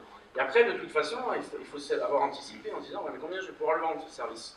Donc le mieux, c'est encore, j'ai trouvé le truc là, c'est on vend, je dirais, le développement en gardant l'API, vraiment c'était une nécessité, et après on vend une période de tampon, je dirais, entre le service qui va être, ce qui pourra être délivré au jour le jour ou à l'année, on dira, et entre les deux, on met une période de SAV, parce qu'on sait très bien que quand on développe quelque chose, bah, il y aura toujours des problèmes. Mais on aura déjà anticipé le coût du service avec plus ou moins une marge, parce qu'on sait très bien qu'il peut y avoir de la variation, mais elle a déjà été anticipée. Et donc le client, il sait déjà que s'il va prendre le service sur un an, ça va lui coûter tant. Voilà. Et donc une fois qu'on a négocié déjà ça, bah, déjà on a déjà son modèle économique, on sait déjà si ça va tenir la route ou ça va pas tenir la route. Et le client aussi va le savoir, donc il sait dans quoi il investit. Donc tout le monde est content. Et après, l'équilibre se fait dans la période, je dirais, tampon entre les deux, où là, on va pouvoir monter le prix du service ou le descendre, généralement ça monte, avec des argumentaires et, que le client est capable d'entendre. Non, c'est un être humain, enfin, je veux dire, Il y a des acheteurs. mais même les acheteurs. Ce sont des êtres humains, oui, ça Bah ouais, mais oui, mais les acheteurs, à partir du moment où vous avez passé la première phase et où vous êtes dans le pipeline, je veux dire, c'est que les budgets, alors dans les grands groupes, c'est toujours comme ça, comme dans la fonction publique, ils ont été réservés en amont pour ça. Donc l'acheteur, il n'intervient plus. Après, si le... pas les budgets, donc tu ne sais pas si tu vas être... Oui, s'ils ont accepté le truc, c'est déjà que tu es dans le bon budget. Et donc, voilà. C'est trop idyllique, hein. C'est pas idyllique. Si, c'est idyllique, mais tant mieux. Mais non, c'est l'enfer au quotidien. Non, c'est pas idyllique, mais il faut anticiper. Voilà. Anticiper. Donc, ils sont assez rapides, ces groupes-là. Ils peuvent être extrêmement rapides, ouais. Ils sont assez simples. Ils peuvent être très simples aussi. Et non, mais je prends un exemple. Egina. Donc le positionnement là, de Egina, j'avais déjà présenté, là je ne vais pas présenté, mais quand il y a des besoins, d'opération. Non, mais c'est difficile, après, ouais. Non, je ne veux pas te faire dire que c'est difficile, je te dis, si ça l'est pas. Ben non. J'ai pas dit que ça l'était pas, mais en fait, non mais, il y a un truc qui transparaît pas dans la façon de poser tes questions, je suis désolé, hein, mais il y a quand même un truc fondamental, mais qu'on lit, ou ça, bon, c'est peut-être foncer une porte ouverte, mais il faut s'adapter aux besoins clients. On l'a dit dans le périmètre. Ok, mais ouais, mais si tu apportes une réponse, ben là, les gens t'écoutent. Si tu apportes un truc qui est super, parce que nous, des trucs super qui servent à rien, on en fait plein. Hein. Moi, je suis du CNRS, mais non, mais on ne sait pas que ça sert maintenant, peut-être ça va servir dans 5 ans, mais il y a plein de sujets de recherche qu'on aborde au sein d'Expo. On sait très bien que ça va mettre 5 ans, 10 ans, peut-être que ça va, voilà, c'est juste sympa, c'est pour nous, voilà, on va faire ça, voilà. Mais on sait très bien que le client, si je lui parlerai, il va me regarder, ok, je ne sais même pas ce qu'il dit. Voilà. Voilà. Donc il faut vraiment arriver avec une réponse à une question. Et là, la question, c'est le système connectif. Il m'embête, ça me coûte cher, comment je fais? Voilà. C'est pour ça qu'on finit dans les avions, dans les bateaux. Voilà. L'intérêt, c'est que tout le monde sait ce que c'est qu'un orage, et tout le monde a vécu un orage. Voilà. Tandis qu'un système connectif, déjà, quand on en parle, je dis. Voilà. Non, mais c'est vrai. Ouais, on avait fait un concours de start-up qui s'appelait Evenup. Donc j'ai été, il y a 1 an d'ailleurs, je présentais en fait le concours et on n'était pas certain d'avoir beaucoup de candidats en fait. On ne savait pas trop ce que ça allait donner. C'était une première en fait pour notre groupe. Et au final, on avait eu plus d'une quarantaine en fait de start-up qui avaient postulé. Et après, on s'est retrouvés en fait dans cette salle-ci, sur laquelle en fait les start-up avaient pitché. Donc Philippe, que vous allez voir ou entendre, était en fait ici et nous a présenté son projet. Et on avait mieux compris en fait finalement par rapport au dossier, etc. Parce que que je peux dire aussi, c'est aussi dans la sélection, on sélectionne des personnes, en fait, du feeling entre nous, de voir si on peut collaborer et travailler simplement ensemble. Salut Philippe. Tu me vois? Je te vois pas. Ça va? Oui, très bien. Bonjour à tous. Bah, tu rates parce qu'il fait un temps magnifique à Brest. Alors, j'espère qu'il fait beau à Grenoble. Je suis pas Grenoble, encore plus bas, merci. Ah, d'accord. Donc j'étais en train de présenter rapidement le concours. Est-ce que vous l'entendez ou pas? Oui. Ouais. Donc pour se dire que finalement tu avais été sélectionné dans le cadre du concours Even Up, c'était ton premier concours en plus, puisque après par la suite tu as enchaîné. Hein. Je te laisse. Ouais, donc après, sur une année, j'ai eu plusieurs petits concours sympathiques. Ouais. Mais c'est vrai que c'est un beau concours Even Up. Donc ça m'a permis de rencontrer plein de belles personnes. Mais voilà, on va en parler tranquillement juste après. Donc ça fait déjà presque un an maintenant, c'était en juin 2018 que je viens de réaliser. Exactement. Donc, Even, vous connaissez, je pense que ou pas. En 2-3 mots, on a un totem là d'ailleurs qu'on avait affiché. Coopérative agricole, démarrage en 1930. Le métier, c'est notamment le lait avec des adhérents laitiers, mais diversification, notamment dans le secteur de la distribution alimentaire.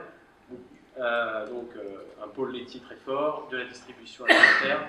Et donc, dans notre concours, on avait notamment travaillé sur nos 4 grands métiers, l'amont, le lait, enfin la nutrition, la distribution et tout ce qui était technique industrielle.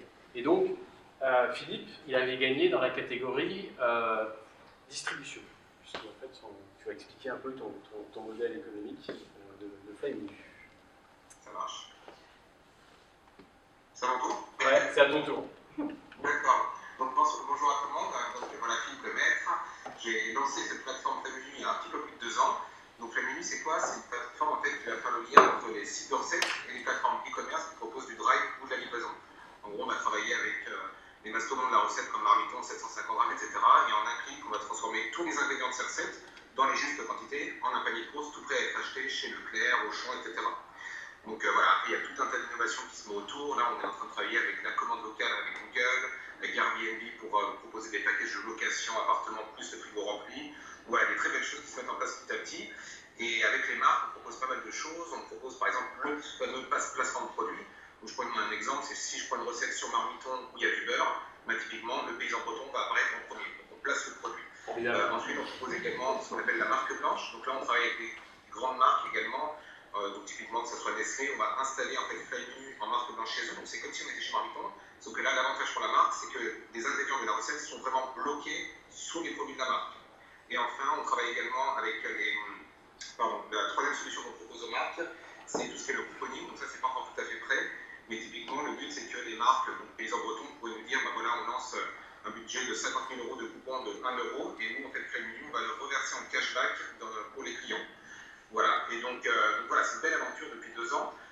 J'ai eu la chance donc, de rencontrer le groupe Even, donc avec Jean-Marie, il y a à peu près 1 an maintenant, sur ce fameux concours Even Up, et les choses ont vraiment très bien avancé. Donc vous verrez d'ailleurs, j'ai envoyé des slides, donc je ne sais pas si Marlène va passer. Mais c'est vrai que je suis très content de travailler avec le groupe Even parce que j'ai une vision qui est assez proche finalement des résultats de ce questionnaire de Capgemini par rapport à ce que pensent les startups.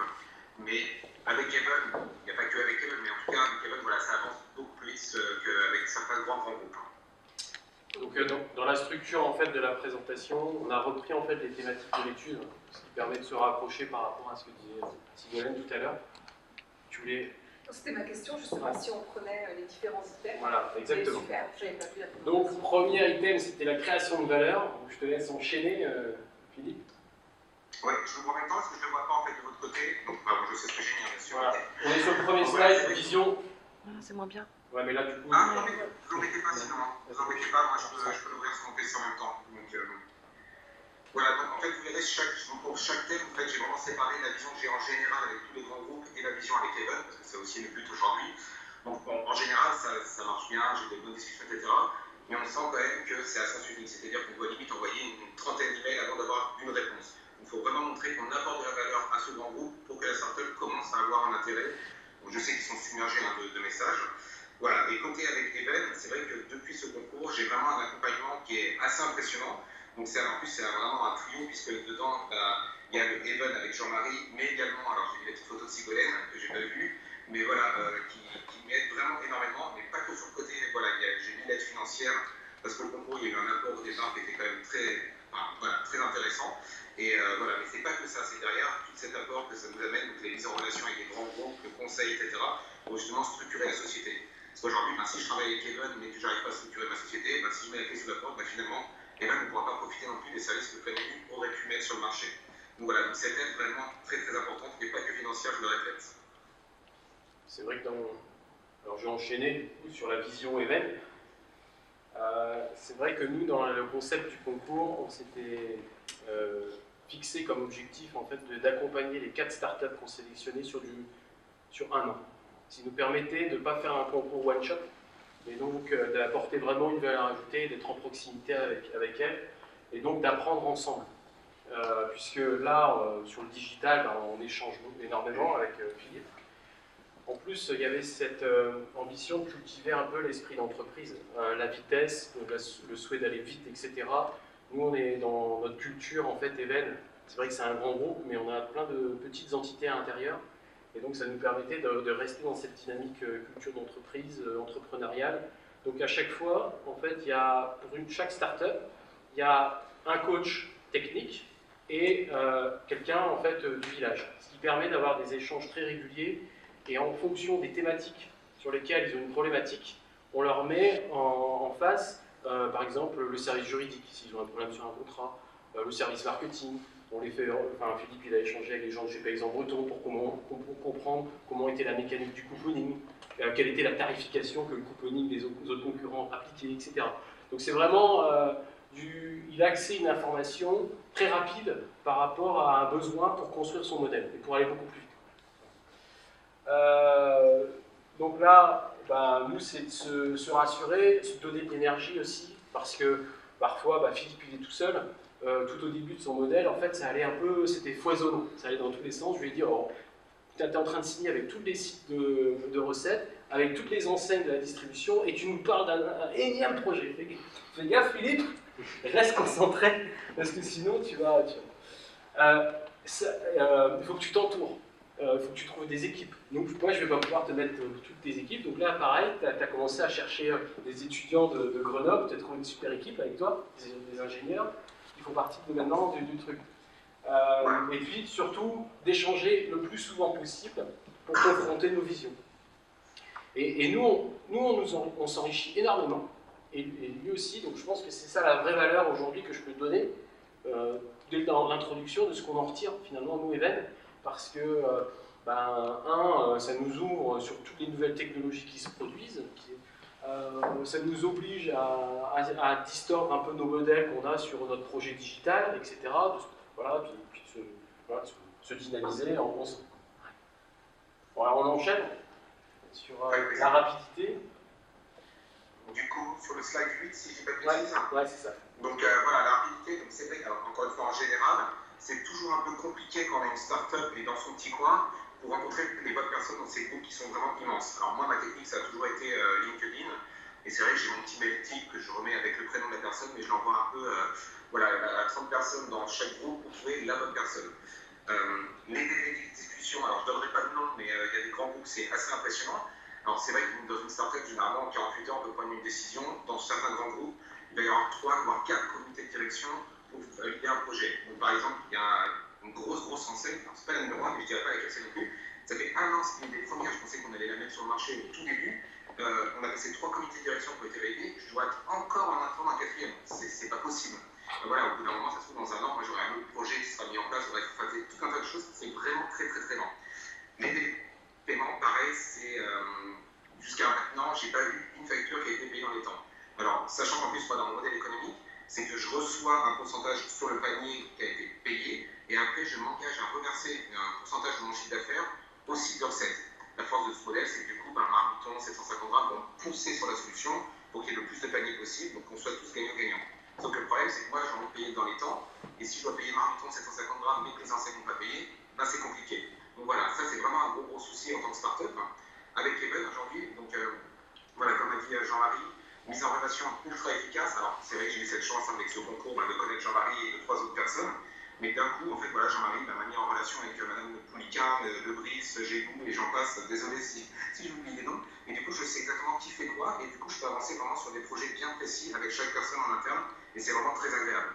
Après, pour la mise en exécution au niveau de la rapidité avec Even, elle est beaucoup plus rapide que certains grands groupes. Mais encore une fois, c'est vrai qu'une startup, alors, un grand groupe ne peut pas forcément être aussi rapide qu'une startup. C'est aussi ce qui fait la force d'une startup, le fait d'être petit, etc., d'aller plus vite. Mais voilà, ils avancent quand même très très vite. Et bon, voilà, j'ai mis une petite blague en bas en disant qu'ils sont encore dans les temps, parce que la fameuse partie financière dont je vous parlais tout à l'heure, suite au concours, c'était un paiement en 3 temps, et mon dernier montant arrive en juin. Merci Jean-Marie. J'ai fait moi, mais c'était la faute de la poste. Hein. Ouais, c'est ça. Alors, c'est vrai que souvent, par rapport à la rapidité, les startups manquent un peu de réalisme dans certains business plans qu'on avait. Avec Philippe, en fait, on va beaucoup plus vite parce qu'on est on partage assez rapidement nos hypothèses, comme vous disiez tout à l'heure, par rapport aux tarifs, aux prix, etc., au modèle économique. Voilà. Parfois, elles n'ont pas toutes les dimensions aussi pour avancer rapidement, et donc nous, ça ne nous rassure pas pour pouvoir avancer avec elles. Typiquement, toi, Philippe, tu as la dimension technique avec ton équipe informatique et toi, ta dimension business. Donc, on a un projet clair en fait avec Flyme-Menu. Philippe ne le dit pas, mais il a un réseau énorme. Il a un réseau énorme. Il a constitué un écosystème autour de lui, autour des technologies, des marques, etc. Ce qui lui permet en fait, il a verrouillé en fait son modèle. Donc c'est pour ça qu'aujourd'hui, il discute avec des gens comme Google. Enfin, c'est un truc qui est quand même assez énorme. Et tout le monde, enfin, toutes les startups discutent pas avec Google aujourd'hui. Et puis, ta capacité, toutes celles avec lesquelles tu travailles. Donc, du coup, tu fais évoluer aussi ton modèle. Et puis, nous, très clairement, pour nous, notre agilité, ça nous aide à préparer le futur. Parce qu'on peut lui confronter en fait un concept, par exemple, sur la préparation vocale, des choses comme ça, où nous, on a des services de télévente qui sont peut-être un peu aujourd'hui, qu'on peut se dire, pas tout à fait to-date, quoi. Et puis, il nous dit, non, mais tu as cette technologie-là qui arrivera demain, donc il faut que tu sois en veille par rapport à ça, des choses comme ça. Et donc c'est un échange un peu gagnant-gagnant, et puis nous, ça nous fait effectivement gagner beaucoup de vitesse.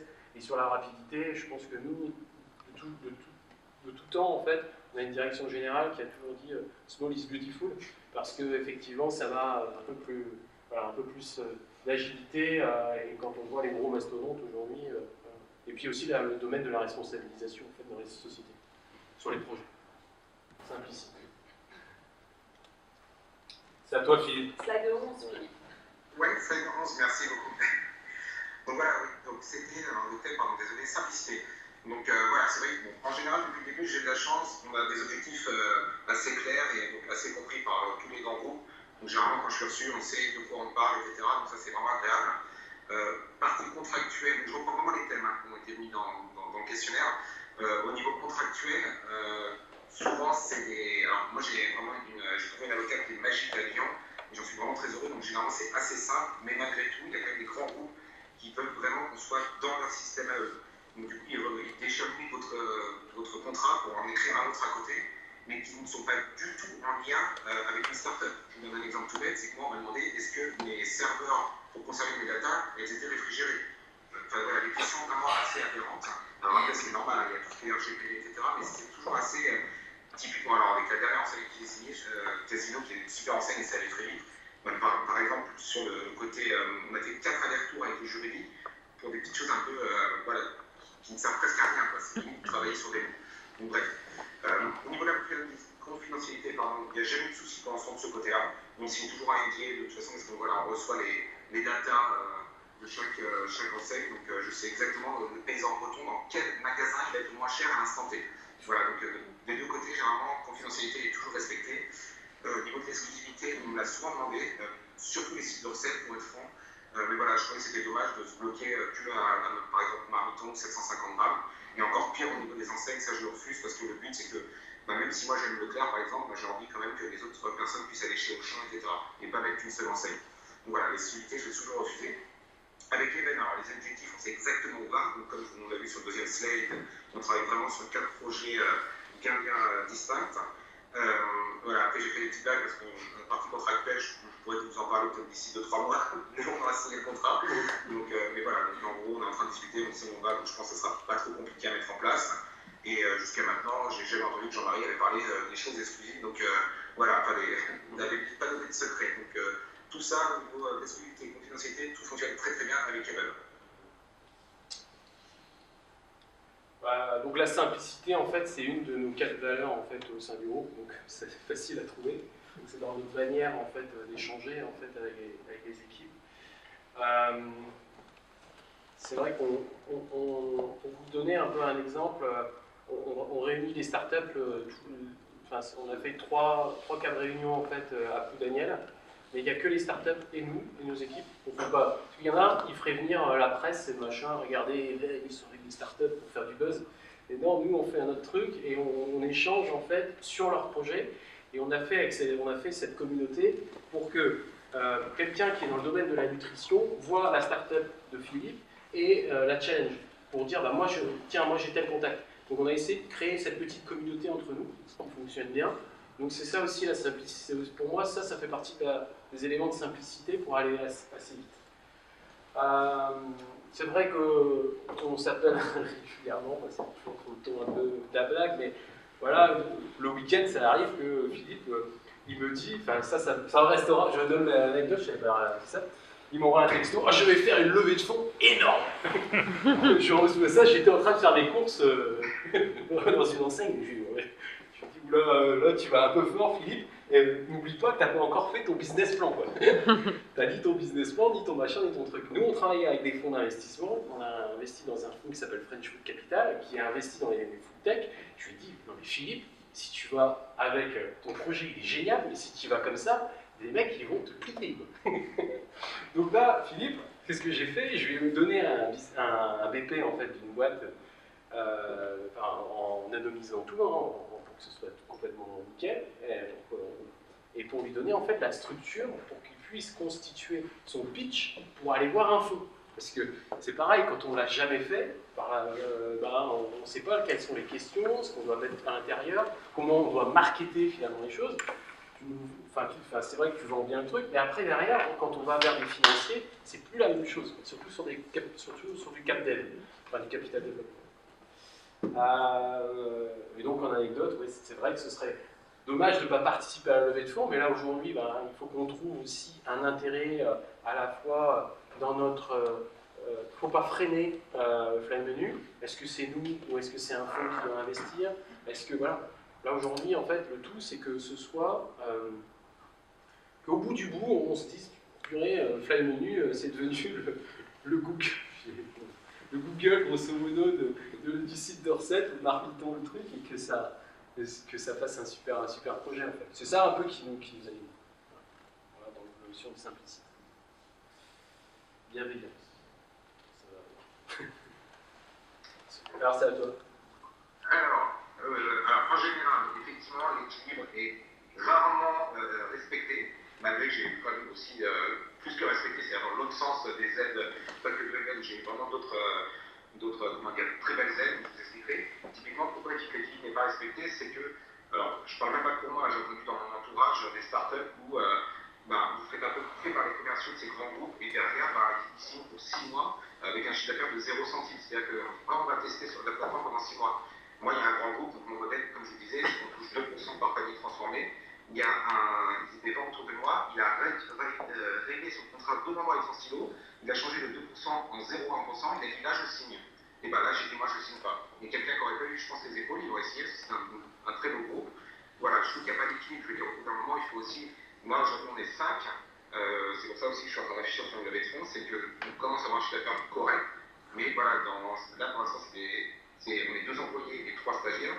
Les 3 stagiaires, en 4 mois, ils sont excellents, je veux absolument les embaucher. Donc je suis en train de mes calculs. S'il n'y a pas cet équilibre avec les grands groupes et les startups, je ne pourrais pas les embaucher. Donc ça, c'est assez compliqué. Par contre, voilà, après, j'ai eu des très beaux accompagnements et dans la durée, comme par exemple l'exemple que je donne surtout avec Even, où on va essayer de co-construire certaines plateformes. Donc tout à l'heure, on a parlé par exemple du couponing. Le couponing, aujourd'hui, justement, les 3 stagiaires travaillent dessus, ça va beaucoup plus vite que prévu, et la plateforme est vraiment très très belle.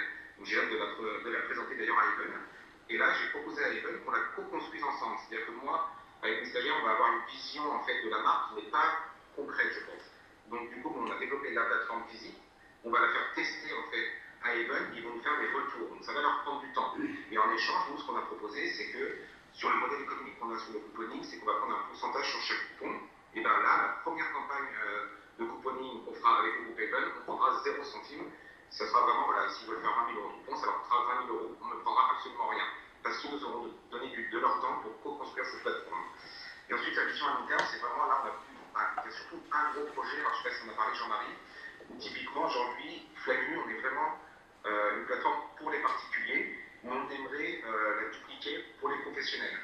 Typiquement, j'ai mon petit resto, je sais que je fais 20 couverts le midi, le lundi, 40 le mardi, etc. Et ben, je vais pouvoir mettre ma blanquette de mots, etc. et me connecter aux grandes enseignes professionnelles. Krill, après on commencera sûrement par Krill, mais derrière on pourrait même connecter d'autres enseignes dessus. Donc voilà, donc ça c'est un projet qu'on a vraiment sur du long terme, parce qu'on sait très bien que là on a déjà commencé à travailler dessus, mais elle ne sera pas en ligne avant au moins 1 an, voire 1 an et demi. Donc voilà, des beaux projets en avenir avec Even. C'est typiquement un projet qu'on avait fait le départ et on l'a isolé. On a fait travailler notre équipe dessus, notamment avec notre équipe d'étudiants. Voilà, parce qu'aujourd'hui, le marché n'est pas mature là-dessus. C'est pour ça que c'est un projet plus long. Voilà, c'est ce qui est. C'est vrai que nous, dans le modèle, comme on est une coopérative, c'est vrai que ça fonctionne bien avec les startups. Pourquoi? Parce que nous, cadre de l'entreprise, on n'est pas intéressé au capital. Donc forcément, par rapport à un start-upper, quelque part, il y a une certaine bienveillance dans le modèle. Voilà, donc, nous, c'est le projet qui nous intéresse, puis c'est son projet à développer qui l'intéresse. Donc on peut trouver des aspects, des adhérences faciles.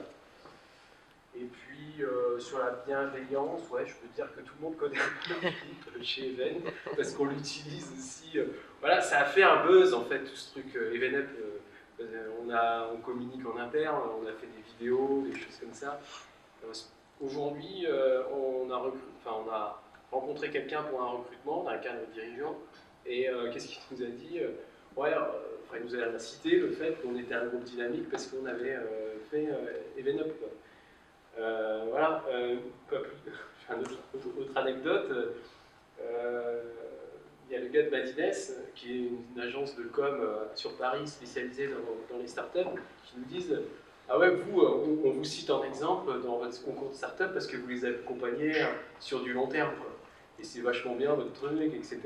On s'en est d'ailleurs inspiré pour monter une offre packagée là-dessus. Voilà, donc c'est vachement sympa, quoi. Donc voilà, on espère que... Alors on ne sait pas quand est-ce qu'on lancera un EvenUp 2, mais en tout cas, pour le moment, on va aller jusqu'au bout du EvenUp 1. Jean-Marie, juste une petite anecdote rigolote par rapport à Even 1. Donc j'ai connu pendant cet événement Collectou et Vitaline. Et bien figure-toi que j'ai vu, parce que je fais le salon de la Food Tech de Dijon, Food Use Tech exactement, et j'ai vu en fait qu'ils faisaient partie des exposants. On va se retrouver là-bas. Ah ouais, ça ce qui est sympa aussi à raconter, c'est que sur les 45 startups qu'on avait sourcées, sur les 45, on avait une grille d'analyse, on avait réuni une quinzaine d'experts pour les sélectionner, et il y en avait 10 qui ont passé l'oral, et quand on se dit, on passait sûrement à côté d'une. N'empêche que les 4 qu'on a sélectionnés, les 5, pardon, 4 plus 1, les 5 voilà, elles ont, par la suite, elles ont eu une petite histoire. Toi, tu as gagné des concours assez prestigieux. Tu es passé à la télé, dans Télématin, je ne sais pas si vous l'avez vu. Collectou, ils ont gagné plusieurs concours. Voilà, et je pense que l'effet en fait, de transversalité, d'échange, etc. Et puis après, très rapidement, on a embrayé avec eux sur le côté un peu communication, travail, etc. Et je pense qu'il y a un aspect aussi entre grands groupes et start-up, entrepreneurs, l'aspect de confiance. On a donné de la confiance. Toi, tu l'avais dit à un moment donné. Alors, ça, c'est un élément satisfaisant. Après, on a d'autres éléments avec des grands groupes. Après, on lance des projets. Enfin, je te regarde parce qu'on avait eu aussi des initiatives ensemble et qui mettent plus de temps parce qu'il faut avoir un projet concret sur l'entreprise, le projet et tout ça pour pouvoir effectivement vraiment se projeter sur comment on peut apporter quelque chose de chiffre. C'est qu'on a envie de continuer à en construire des belles relations avec les startups et nos partenaires présents et futurs. Et dans ce cadre, on est actuellement en campagne de sélection. Donc si vous avez dans vos entourages professionnels, personnels, des gens qui portent des projets, donc agri-agro, mer, santé, cybersécurité, ben, dites-leur qu'ils peuvent candidater jusqu'à fin mai. Les dates en tête. Mais voilà, on serait ravis d'étudier leur candidature pour revenir rejoindre le club.